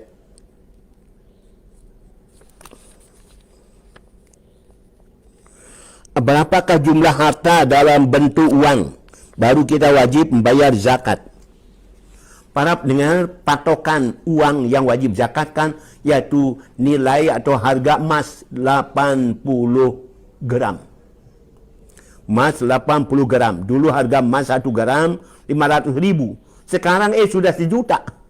Kalau 500 ribu berarti uang kita 40 juta wajib zakat. Tapi kalau sekarang harga emas 1 juta, maka berarti 80 juta rupiah uang kita baru zakatkan. Zakatnya 2,5%. Kalau 40 juta, zakatnya 1 juta. 80 juta, maka zakatnya 2 juta. Diserahkan, diberikan pada fakir miskin, yatim piatu, orang-orang yang tidak berada, zakat kita tersebut. Boleh, Para pendengar, ada pertanyaan. Tuan Guru, apa perbezaan antara nasib dengan takdir? Para pendengar, nasib itu apa yang sudah kita terima. Nasib artinya bagian. Pama kita nasibkan jadi laki, tak bisa kita ubah jadi perempuan. Kemudian kita lahir di Indonesia, hidung kita tidak seperti hidung orang Eropah, orang Arab, mancung-mancung. Itu adalah nasib kita. Kemudian takdir. Nabi bersabda, yaruddul qadara illa doa. Dan bisa merubah takdir kecuali doa. Kita hidup kita agak kurang berbahagia, kurang harta. Kita berdoa kepada Allah Ta'ala. Bisa berubah nanti menjadi, yaitu bertambah rezeki kita. Umur kita umpama tentukan 60 tahun. Kita berdoa kepada Allah, ya Allah, tambah umur kita menjadi 70 tahun. Itu antara lain. Karena itu dalam hadis ada disebutkan, sitatu asya tazidul umur. Ada 6 perkara yang memanjangkan umur kita. Apa 6 perkara itu, para pendengar, para pemirsa Facebook? Pertama, sabda Nabi, silaturahim. Orang rajin silaturahim panjang umurnya. Bisa umur 60 tahun, 70 tahun. Pengasuh acara ini, alhamdulillah, Tuhan berikan umur. Sekarang ini 73 masuk 74 tahun. 74 tahun. Alhamdulillah. Mungkin ada teman-teman, tamatan mahat pertama, saya di antara masih hidup. Ada juga teman-teman saya yang masih hidup, tamatan pertama.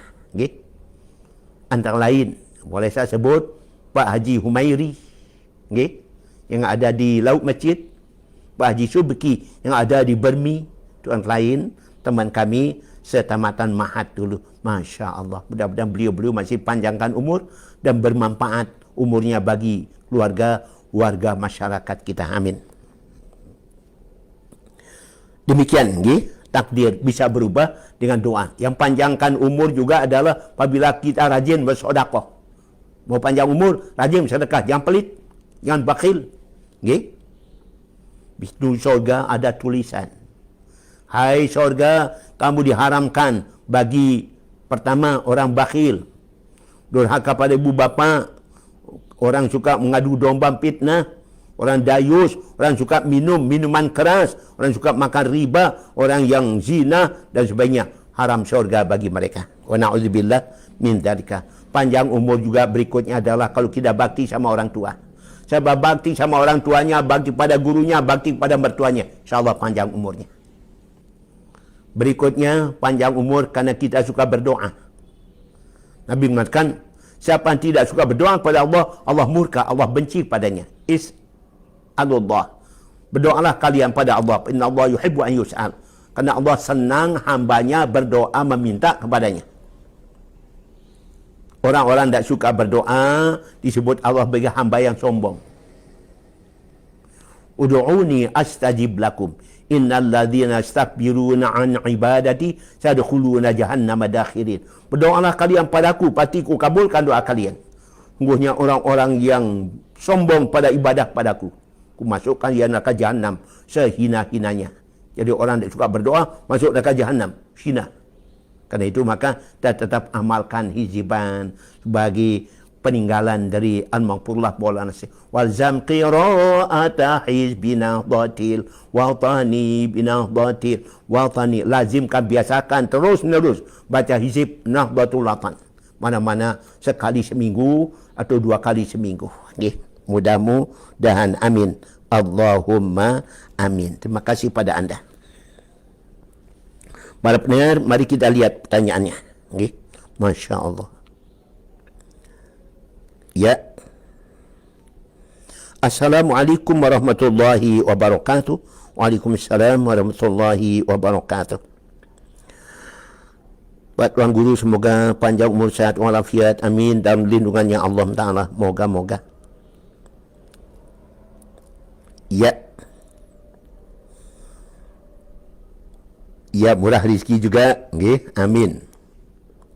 Dalam lindungan Allah. Moga-moga. Bolehkah kita merusak atau membunuh laba-laba? Atau membersihkan sarangnya berada di rumah kita? Karena banyak dihinggapi oleh debu juga. Bolehkah kita membunuh tokek yang berada di rumah kita? Karena kotorannya yang berada di sembarang tempat. Ibu Ida Peringgabaya. InsyaAllah tumben Ibu Ida. Okay? Tanyaan Ibu Ida didengar oleh teman-teman di Brunei, di Batam, di Malaysia, di tempat-tempat lain yang jauh dari tempat ini. Teman-teman kita yang tinggal dari sana, dari wilayah Lombok, khususnya Lombok Timur, mengikuti acara kita. Terima kasih pada pelunggu Sami. Akan berikan komentar melalui Facebooknya bahwa pelunggu Sami yang ada di Brunei, Malaysia, Batam, dan lain tempat, bahwa pelunggu Sami mengikuti acara kita. Kami akan doakan dari sini. Moga-moga pelunggu Sami selamat, sukses, sehat walafiat di negeri orang, merantau di negeri orang. Amin.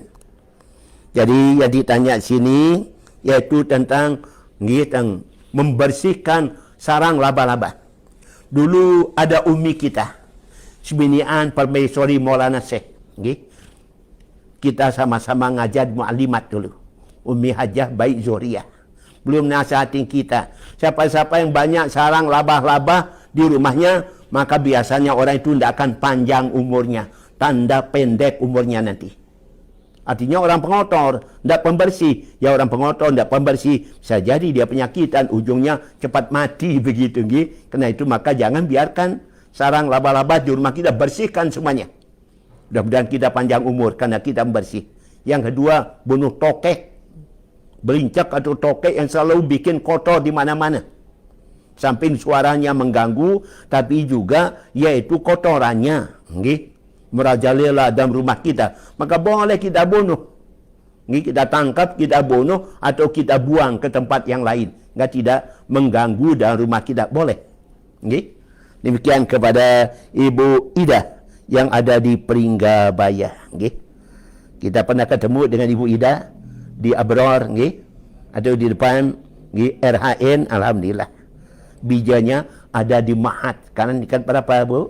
Anaknya, naik tingkat 2 ya. Mudah-mudahan Cikomah di Mahat. Demikian pula tolibat baru Mahat.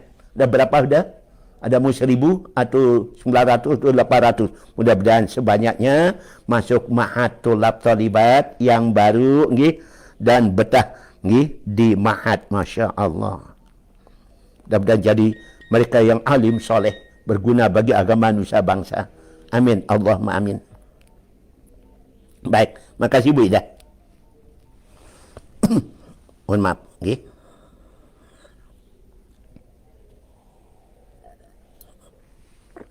Nomor 2. Di nomor berikutnya. Buat Tuan Guru yang tulap Mahat tingkat 1C, Banin, dari desa Sakra ya.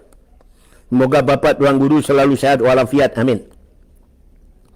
Yang ingin bertanya, apa amalan-amalan yang sebaiknya dilakukan seorang ibu yang sedang hamil? Sepertinya sudah kita jawab nih. Baik, saya ulangi. Seorang ibu yang sedang hamil pertama harus menjaga ibadahnya. Ibadahnya tidak boleh berkurang, justru semakin rajin ibadah.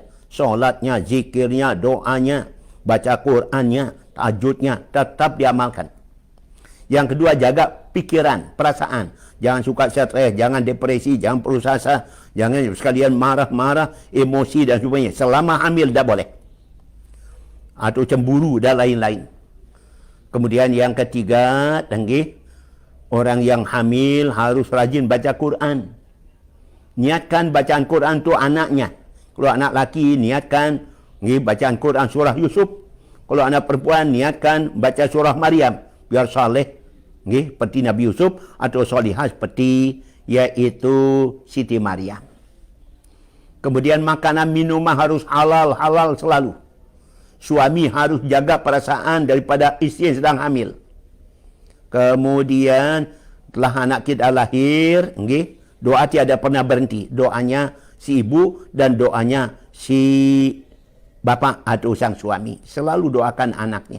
Bantu anaknya untuk masa depannya dengan doa demi doa, kasih sayang, cinta, nggih. Dan dirawat dengan baik kalau sudah melahirkan. Dan waktu lahir dibacakan doa a'udzu bikalimatillah tammah min kulli syaitanin wa hammatin wa min kulli ainin lammatin. Begitu lahir, bacakan azan dan iqamat di tengah kanan dan kirinya. Insya Allah anak itu tidak banyak digoda oleh syaitan dan jin nggih jahat. Demikian kepada anda bertanya, nggih. Siapa ini tadi? Dari Sakrah. Tulab. Ya, tulab tingkat 1. Baik. Berikutnya. Assalamualaikum warahmatullahi wabarakatuh. Waalaikumsalam warahmatullahi wabarakatuh. Yang ingin tanyakan tentang hukum gade sawah. Tapi asih Pak Tuan Guru. Gadikan sawah boleh. Kita pinjam uang pada si A. Ini sawah jadi boraknya. Sawah ini jadi nggih jaminannya, nggih. Nanti kalau tidak bisa bayar hutang, sawah ini bisa dijual, nggih. Kemudian hutang sebanyak berapa dikembalikan. Lebihnya ya untuk yang punya sawah dong, nggih. Jangan habis harga sawah itu umpama hutangnya 10 juta. Harga sawah 20 juta, habis diambil 20 juta. Tidak boleh itu, tidak boleh, nggih. Zalim, aniaya perbuatan kita. Baik, nggih, boleh. Dan jadikan sawah kita jadi boraknya, nggih, hutang yang kita pinjam dari seorang. Itu namanya menggadikan sawah. Ya, Nabi SAW menjelang wafat beliau minjam beras gandum pada orang Yahudi. Nggih, jadi gadenya, boraknya adalah baju perang Nabi sallallahu alaihi wasallam. Itu menunjukkan bolehnya. Assalamualaikum warahmatullahi wabarakatuh. Waalaikumsalam warahmatullahi wabarakatuh. Apabila Talbat Mahat ada mengikuti acara kita melalui Facebooknya mungkin, nggih, boleh berikan komentar, nggih, atau boleh berikan kritikan. Saya mau bertanya apa hukumnya orang menghutang lebih dari 1 tahun, tiap ditagih banyak alasan dan sekarang malah diblok di Facebooknya. Makasih. Mohon dijawab. Wah, ini namanya matulul gani zulmun. Berbelit-belitnya orang berhutang untuk bayar hutang itu manusia zalim, manusia jahat, manusia tidak baik. Jadi, apabila dia sampai mati masih nanggung hutang, besok nyawanya katung-katung antara bumi dan langit. Tersiksa antara bumi langit sampai lunas hutangnya oleh keluarganya. Tolong kalau gitu, Nabi melarang kita senang berhutang. Ya kum wadaina, jauhkan daripada senang berhutang.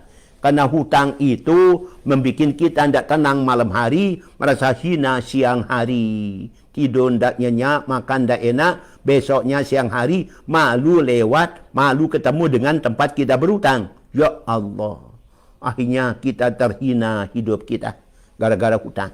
Okay? Nabi melarang kita senang berhutang. Walaupun diberikan kemudahan berhutang, jangan. Tidak baik senang berhutang itu. Okay? Kecuali terpaksa, kecuali perlu amat penting gati tinggi diserahkan. Kalau tidak, jangan mudah berhutang. Oh, tanpa Nabi KTP, cukup KTP saja. Padahal nanti hutangnya itu nanti berapinak alias riba. Oh, ini banyak bikin orang jatuh bangkrut gara-gara riba. Hutang uang 10 juta, nanti lama-lama menjadi 100 juta uang itu. Beranak pinak kata orang. Berlipat ganda. Itu namanya riba nasiah, riba jahiliyah. Baik, makasih pada anda. Mudah-mudahan mereka berhutang segera sadar. Nanti akan ada akibatnya. Itu termasuk tipu daya dan bohong.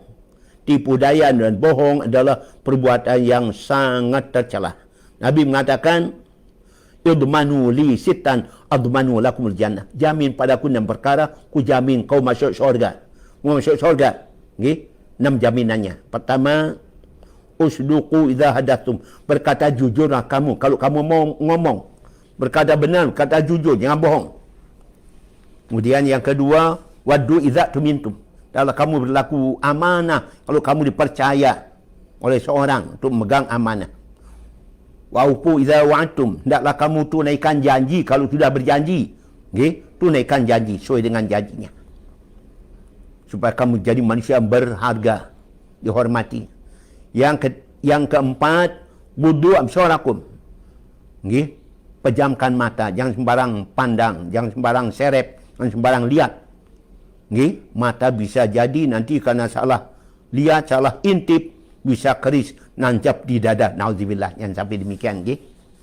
Kufu aidiakum, tahan tanganmu, jangan sembarang embat, jangan sembarang ambil, sembarang pegang, sembarang raba, bisa-bisa nanti parang naik ke kepala.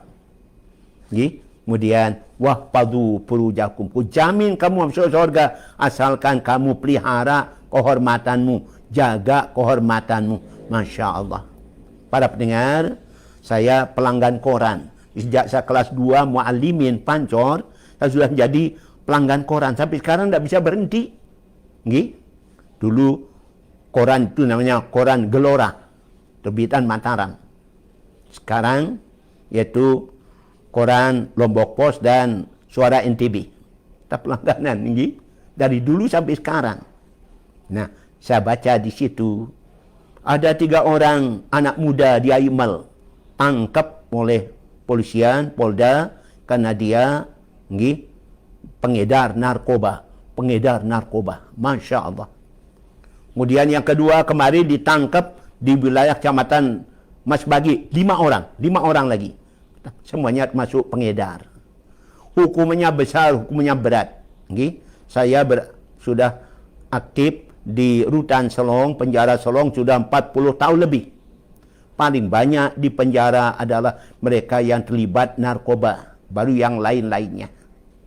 Mohon kepada para pemuda, para remaja, para mahasiswa, dan sampai kalian terlibat narkoba, terlalu lama hukumannya.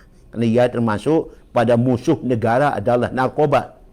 Sama dengan koruptor, sama dengan yaitu teroris, koruptor, teroris, dan lebih-lebih narkoba.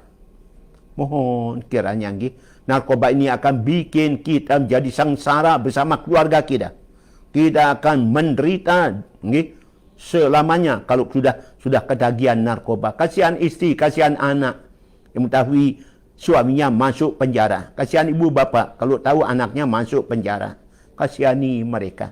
Jangan kalian terlibat narkoba, minuman keras, semua itu adalah induk segala dosa dan kejahatan.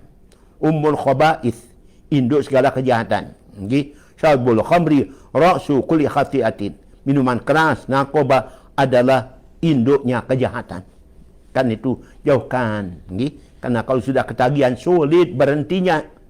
Hanya berhenti karena mati atau karena masuk penjara. Bahkan di penjara pun juga ada yang masih mempergunakan narkoba. Mudah-mudahan jangan disolong. Demikian. Terima kasih. Mudah-mudahan yang berhutang segera bayar hutang. Baik. Assalamualaikum warahmatullahi wabarakatuh. Waalaikumsalam warahmatullahi wabarakatuh. Semoga Bapa Tuan Guru selalu diberkahi Allah. Amin. Bolehkah kita amalkan amalan yang kita dengar di pengajian, di HP, tanpa harus diijazahkan? Amalan ya, umpama doa dan seterusnya. Paling bagus doa-doa itu kita diijazahkan. Diberikan, dikasih oleh seorang guru, seorang ustaz, seorang masyayikh, seorang ulama, dan kita dapat ijazahnya, kita amalkan. Boleh aja, kita amalkan tanpa ijazah. Tapi kalau mau fadilah keutamaannya, maka kiranya doa yang kita terima, kita terima ijazahnya. Para pelajar dapat ijazah doa dari Umi, dari Bapak Tuan Guru Bajang, di abroad, sering terjadi seperti itu. Sehingga mudah-mudahan doa yang kita terima ijazahnya dari ulama sampai Rasulullah SAW. Tasalsul, okay? Dia berjalin, berkelindan dari diri kita sampai Rasulullah. Itu yang paling hebat, okay? Tapi kalau tidak kita ijazahkan, umpama disampaikan di situ, saya ijazahkan doa ini kepada kalian semua, para pendengar, para pemirsa, ya silakan diamalkan, boleh. Baik.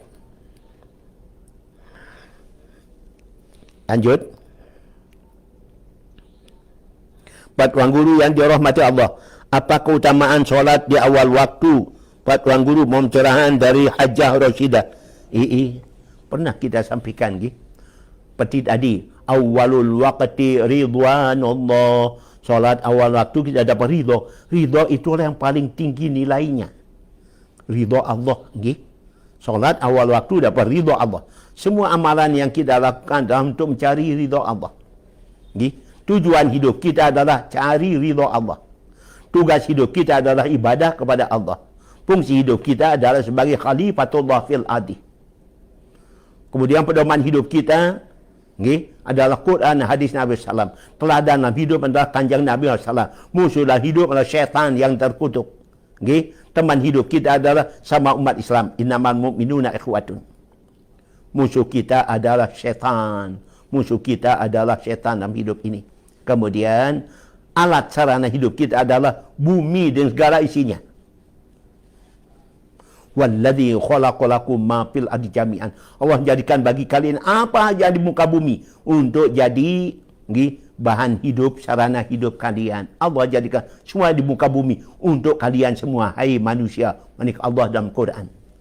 Betapa mulianya kita jadi manusia, jadi orang beriman. Semua apa yang dicipta Allah adalah untuk kita.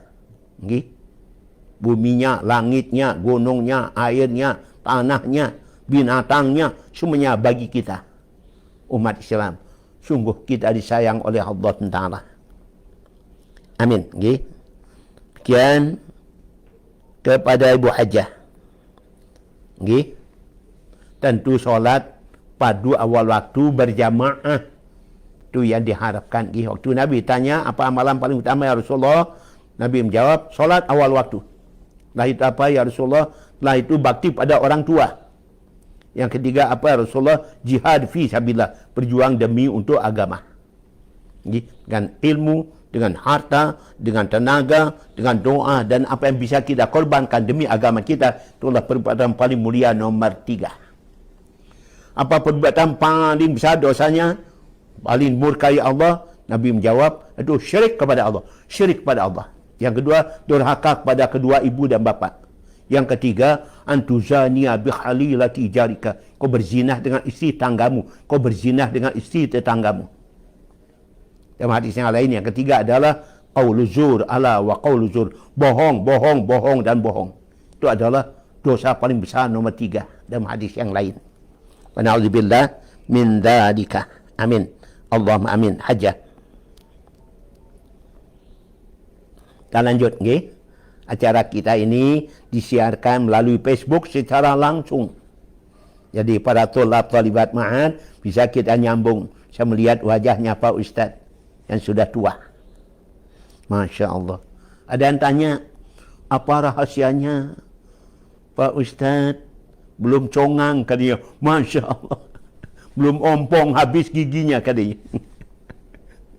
Ada pernah saya dengar uraian ngajian. Siapa yang suka numpang nyusu sama istrinya, insyaAllah tidak cepat congang katanya. Masa begitu? Ajaknya orang itu. Baik, lanjut. Pak Tuan Guru, tiang mau tanya, apa arti nama M. Yazid Maulana? Muhammad, orang terpuji, Yazid bertambah Maulana, pemimpin kami, pembimbing kami, atau Maulana artinya yang mengajar kami. Iqbal ya artinya yang datang. Ya seperti itu. Silakan. Muhammad Yazid Maulana Iqbal. Itu namanya. Boleh-boleh juga. Baik. Hamba Allah dari Lendang Beduri. Lendang berduri itu kalau bahasa Indonesianya apa nggih? Nggih.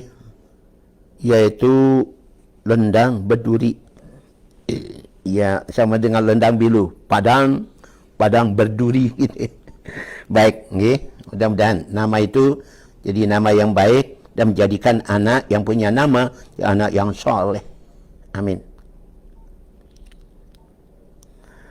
Semoga mami tuan guru sekeluarga sehat, panjang umur, rezeki yang melimpah ruah, yang halal nggih, yang barokah ya. Mau nanya apakah kita boleh ke kubur nggih? Boleh ke kubur orang tua, minta izin jika ingin sunatan, acara sunatan.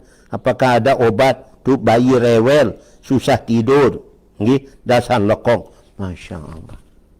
Apakah kita perlu minta izin kalau acara menghitan anak pada orang tua? Tidak perlu. Tanggi. Kalau kita kubur, ya untuk mendoakan orang tua. Doakan semua ahli kubur. Kita doakan. Seperti apa yang ditanyakan oleh Siti Aisyah. Ya Rasulullah, apa yang kami ucapkan kalau kami datang ke kubur, ziarah kubur?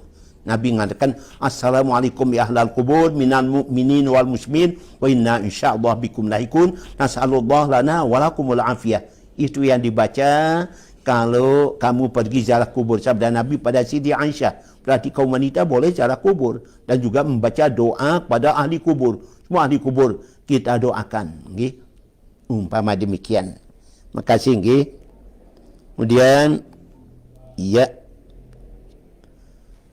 Tidak perlu kita minta izin pada orang sudah meninggal dunia untuk mengadakan acara umpama hitanan. Okay? Yang sudah kewajiban menghitan anak, ya kita sudah dapat perintah dari Nabi SAW. Man aslama faliyahtatin. Siapa Islam wajib berhitan, wajib dihitan oleh keluarganya. Walaupun tidak ke kubur minta izin sama almarhumah orang tua. Doakan saja orang tuanya dari rumah. Suatu saat pergi ziarah kubur, silakan. Ziarah kubur anjuran Nabi. Kuntu nahaitukum an ziyaratil kubur fazuruha. Pernah ku larang kalian ziarah kubur, sekarang ayo ziarah kubur. Karena dengan ziarah kubur kalian akan ingat mati, ingat akhirat, kalian akan hidup zuhud di dunia ini. Itu kelebihannya ziarah kubur, sabda Nabi. Okay? Jadi kita doakan nanti dari rumah orang tua kita dalam kubur. Kemudian apakah ada obat untuk bayi rewel susah tidur? Wah, ini yang susah. Gitu. Kenapa rewel? Kenapa? Apa tidak cukup mimi sama ibunya? Atau mungkin darah panas? Atau karena sakit?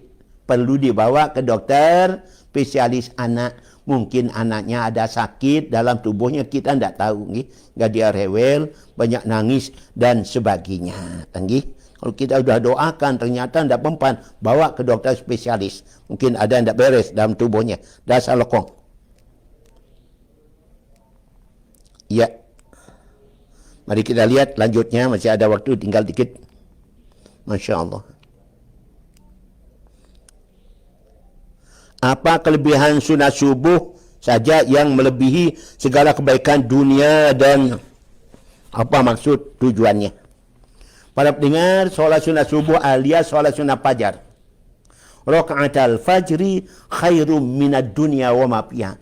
2 rakaat solat sunat fajar lebih baik pada dunia dengan segala isinya. Solat sunat yang lain tidak disebut begitu.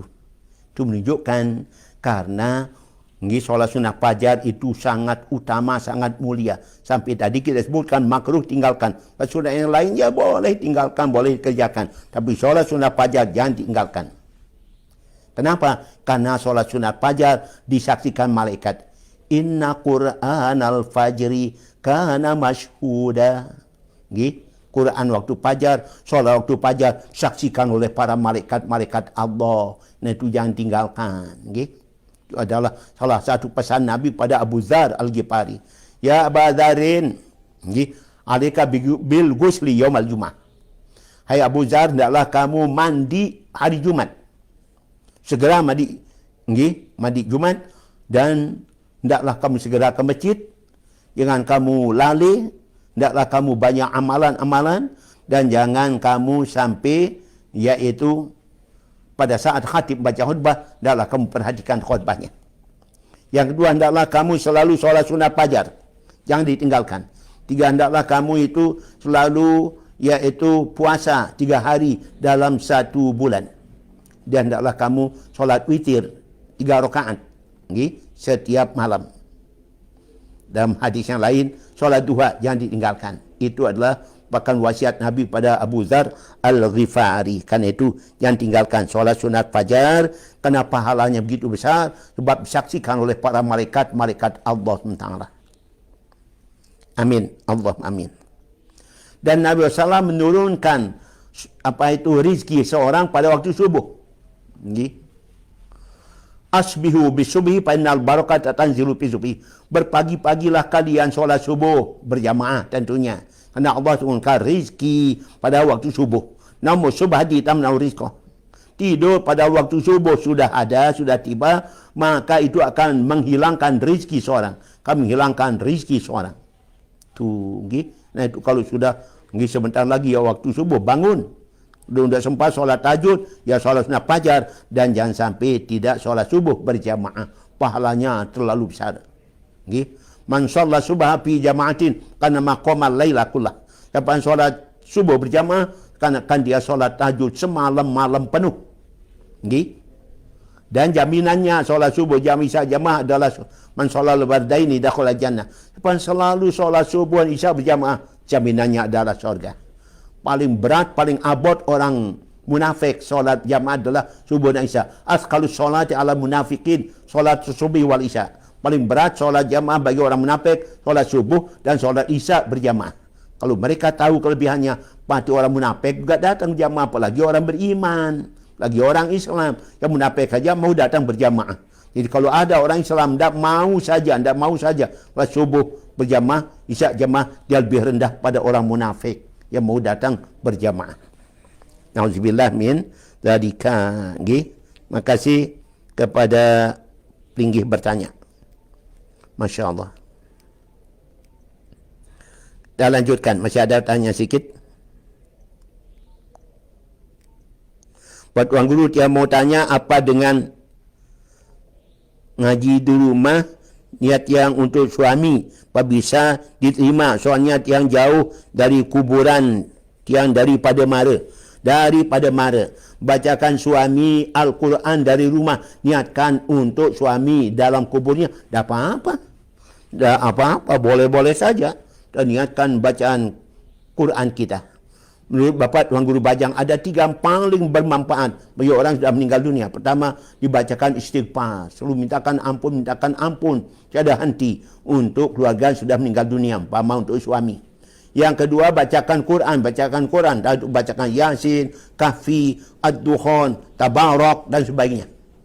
Dan yang ketiga, yaitu selalu kita sedekahkan dia. Selalu kita bersedekah, niatkan untuknya. Kita berniat sedekah untuk ibu, bapa, suami, isteri kita sudah meninggal dunia. InsyaAllah sampai semuanya. Itu keyakinan kita Ahlus Sunnah wal Jamaah. Lain kalau Wahabi, tak nyampe katanya. Kalau kita Ahlus Sunnah wal Jamaah, nyampe semuanya. Masya Allah. Makasih pada mara. Ya. Lanjut. Semoga mami Tuan Guru tetap sehat, panjang umur, murah rezekinya, amin. Mudah-mudahan teman-teman di tempat yang jauh doakan juga, bacakan kita amin, supaya kabul. Tetap dalam lindungan Allah. Di rumah tiang anak-anak yang mengaji, dia tiap malam solat berjamaah, bagus. Mendidik anak dari kecil solat jamaah, bu, jamaah maghrib, bareng dan isya. Yang jadi imam anak-anak yang sudah kelas 3 atau 4, 5, 6. Tapi yang jadi makmumnya ada juga anak-anak murid yang sudah sudah haid. Kan umur 9 tahun sudah haid, 10, 11, jadi sudah haid. Apakah sah solatnya berimam pada anak yang kelas 3, kelas 4, kelas 5? Mohon pencerahan Ibu Ariful. Kita jawab dengan sah. Anak umur 3, 4, 5, kelas 3, 4, 5 itu sudah mumayyiz namanya. bisa bedakan mana yang baik, mana buruk, mana yang suci, mana yang najis, mana yang halal, mana yang haram, atau sudah tahu mana rukun, mana sunat dalam ibadah solat. Maka anak yang belum akil balik tapi sudah mayyiz boleh jadi imam. Yang jadi makmumnya boleh sesamanya yang sama-sama umur, nggih. Atau mungkin orang dah dewasa jadi makmumnya boleh. Nabi SAW pernah menyuruh seorang anak umur 7 atau 8 tahun sama Nabi SAW. Bacaannya bagus. Dia sudah mengerti agama. Seperti Imam Syafi'i, umur 7 tahun sudah hafal Quran 30 juz. Maka berarti dia sudah mumayyiz, sudah mengerti betul. Maka yang umur 7-8 tahun ini pada zaman Nabi, anta imamum, kamu jadi imam. Sabda Nabi pada anak umur 7-8 tahun ini. Kalau SD berarti ya baru kelas 2-3 itu. Dan disuruh dia jadi imam. Karena bacaannya bagus. Nabi dengarkan bacaannya. Yang jadi makmumnya, ada yang sudah tua-tua. Ada yang sudah baok-baok. Sudah uban-ubanan mungkin. Sudah umur lanjut. Jadi makmumnya, imamnya seorang anak muda. Umur sekitar 7, 8, 9 tahun. Nabi nyuruh, anta imamum, kamu jadi imam. Masya Allah. Itu menunjukkan bahawa Nabi sangat menghargai ilmunya anak muda itu. Anak yang belum akil balik itu dihargai ilmunya. Pintar bacaan Qurannya, lancar, dan mengerti tentang halal haram, suci najis, sah batal. Demikian kepada Ibu Ariful. Wah, kedengaran sampai Malaysia. Tanyanya Ibu Ariful, Ibu Ajat, Ibu Hanapi, Pak Hanapi. Tiang hamba Allah dari Lenek. Lenek ya? Mana Lenek? Iya ya. Kecamatan Lenek. Mau bertanya dan sekaligus nasihat Pak Ustaz. Kapan Pak Ustaz punya waktu? Nasihat apa ini? Di Lenek. Mau nasihat di mana? Di rumah saya atau kapan? Silakan, kapan? Kenapa anda pakai tanyaan saja, langsung kita jawab di radio, sekaligus melalui Facebook, bisa diikuti sampai ke luar negeri sana. Ya kita banyak waktu juga, kecuali waktu sedang sibuk. Nanti disambung lagi, yang bertanya dari Lenek. InsyaAllah ada waktu kita. Baik. Semoga mami tuan guru selalu dalam limpahan rahmat Allah. Amin. Sama dengan anda. Gimana hukum wuduk seorang yang tertidur di antara waktu maghrib dan isya, walaupun hanya tidur secara duduk. Terima kasih. Tungtang Sakra Timur.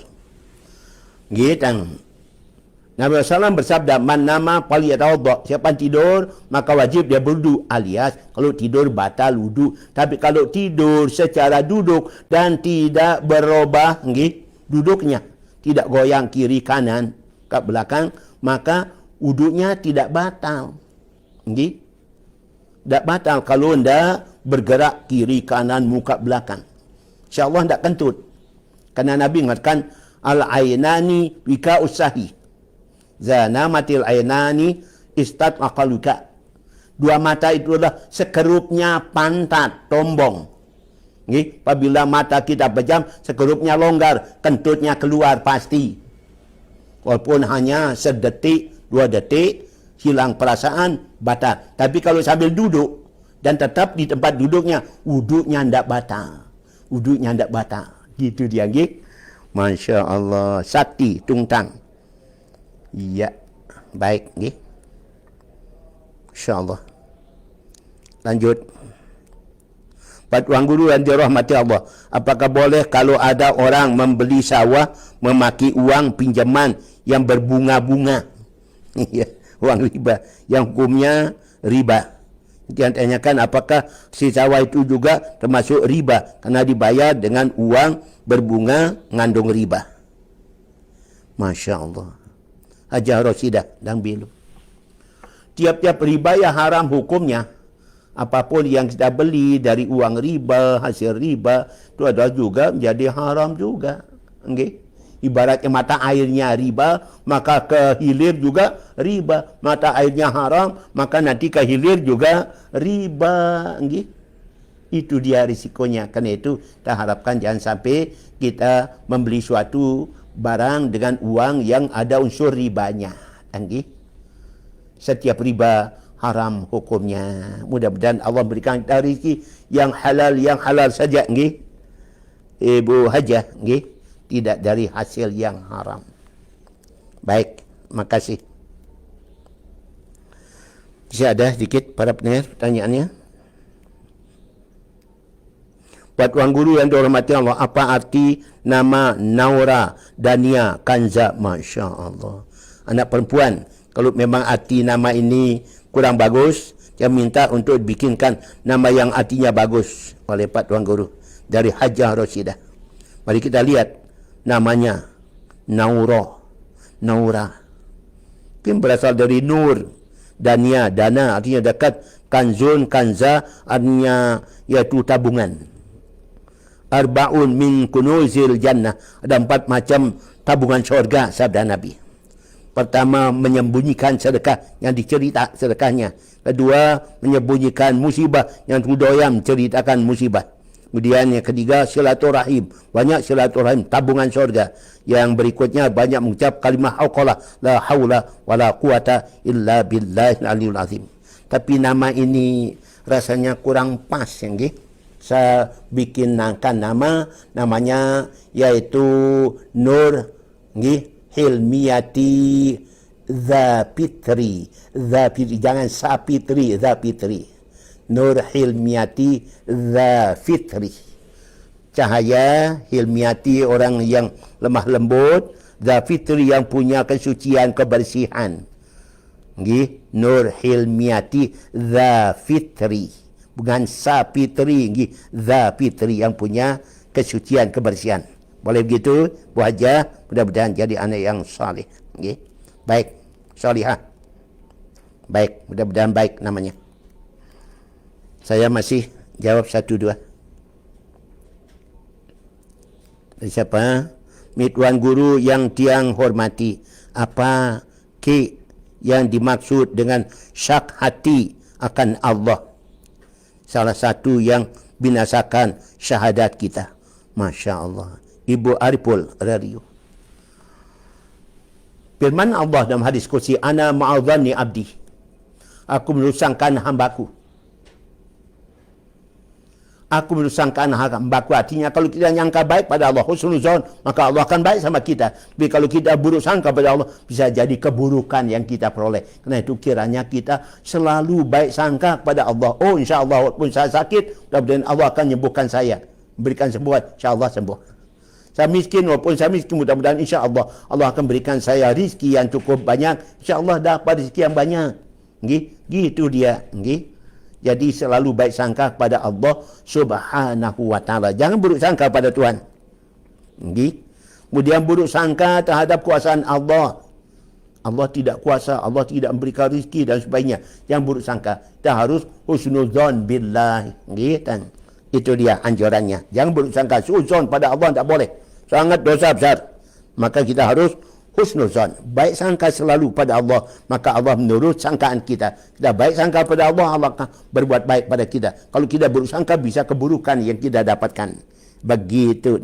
Dan jangan buruk sangka pada Allah. Allah tidak kuasa, Allah tidak mampu, Allah tidak kaya, Allah tidak cinta sayang pada kita. Jangan. Selalu kita baik sangka pada Allah, maka kita akan dapatkan kebaikan dari Allah Subhanahu wa ta'ala. Allah akan bikin saya miskin terus sampai akhir hayat saya. Jangan gitu. Dawamul hal minal muhal. Kekal suatu mustahil. Nah itu baik sangkalah selalu kepada Allah. InsyaAllah Tuhan akan berbaik, membuat baik pada kita. Sesuai dengan sangkaan kita. Ana ma'adhani abdi. Aku menurut sangkaan hambaku. Mari kita berbaik sangka, husnuzon pada Allah, jangan suuzon pada Allah. Niscaya kita dapat kebaikan. Bu Ariful. Ya. Saya mau jawab satu lagi, mohon maaf. Ya, dari siapa kenangan? Siapa? Ini dia, mudah-mudahan. Pak Ustaz, semoga sehat selalu. Tiang Syarifuddin dari Kembang Kerang. Dia mau nanya gimana cara kita agar tetap istiqomah bangun malam bagaimana cara istikharah yang baik pada orang yang kita inginkan pencerahan. Masya Allah. Istiqomah, bangun malam. Nabi bersabda, makana lillah pawan mutasil, makana li ghairillah pawan mumpasil. Apa-apa dikerjakan karena Allah, ikhlas karena Allah, pasti istiqomah. Apa yang dikerjakan tidak karena Allah, tidak ikhlas, pasti celu-cela Senin Kamis, angin-anginan, wakumat-kumatan, tidak istiqomah. Kalau begitu, supaya kita istiqomah, mari kita buat diri kita selalu ikhlas ibadah lillah ta'ala. Okay. Awalnya kita latihan, kita suruh teman kita bangunkan kita dengan HP-nya. Saya ada berapa orang saya bangunkan. Banyak teman kita tahajud. Dan 5, 6 orang, 7 orang saya bangunkan. Okay. Jam-jam 3, okay. Atau mungkin setengah 4, kan masih panjang waktunya. Okay. Jam 5 baru subuh. Maka kita kalau setengah 4 masih panjang waktu tahajud. Okay. Kalau jam 3 masih panjang waktu tahajud. Kita telpon, okay, supaya mereka bangun. Okay. Bagi yang sudah bangun ya syukur. Bagi yang belum bangun ya mudah-mudahan dia bangun.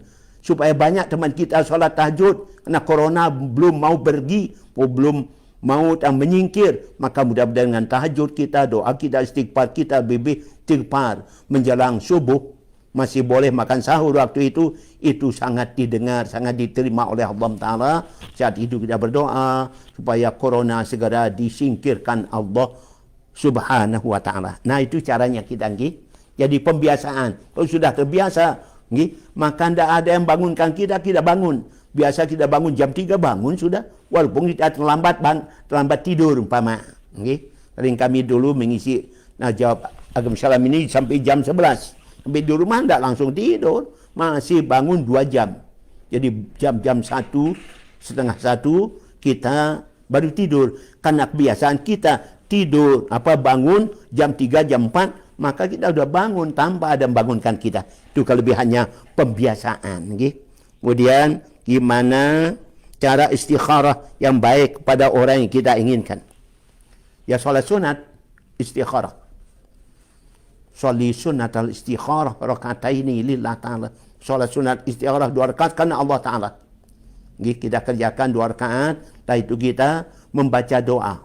Allahumma inni astakhiruka bi'ilmika wa astaqdiruka biqudratika wa as'aluka min fadlikal azim. Fa innaka taqdiru wa la aqdiru, ta'lamu wa la a'lamu wa anta 'allamul ghuyub. Allahumma in kana titik khairal li fi dini wa ma'ashi wa akbati amri. Baqdirhu li ya yassirhu li summa barik li fi wa in kana titik kita sebutkan apa hajat kita syarra li baik jelek bagi kami. Maka fasribhu anhu wasribni anhu. Jauhkan aku daripadanya, jauhkan dia daripadaku. Waqdiril khaira, berikan padaku yang terbaik ya Allah. Sumadini bi, yang berikanlah aku keredaan untuk mendapatkan yang lebih baik itu ya Allah. Itu cara solat sunat istikharah bagi mereka yang mencari pilihan. Apa pilihan 1 atau pilihan 2 orang? Boleh solat sunat istikharah. Diulangi lagi 3 kali. Kalau anda setelah 3 kali solat istikharah dan anda merasakan mantap hati, itulah insya-Allah pilihannya Allah. Ternyata yang kelihatan itu si A, si Aminah umpama gitu. Maka itu berarti pilihannya Allah untuk anda. Moga-moga amin Allahumma amin. Para pendengar yang dirahmati Allah, untuk kali ini saya sampai di sini ketemu dengan Pulungusami hampir 2 jam, hampir 2 jam kita jumpa. Di HP saya masih ada pertanyaan belum kejawab. 11 buah pertanyaan. Mudah-mudahan kita bisa ketemu lagi pada malam akan datang. Di waktu dan gelombang yang sama. Kepada Pulungusami, para pendengar dan para pemirsa yang dirahmati Allah Subhanahu wa ta'ala. Saya mohon doa dari Pulungusami. Karena kita semua ada ridha, rahmat, taufik, hidayahnya Allah Subhanahu wa ta'ala. Amin. Allahumma amin. Terima kasih. Wallahu a'lamu bissawab. Wallahu al-muwaffiq wal hadi la sabilur rasyad. Wassalamualaikum warahmatullahi wabarakatuh.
kasih sakinah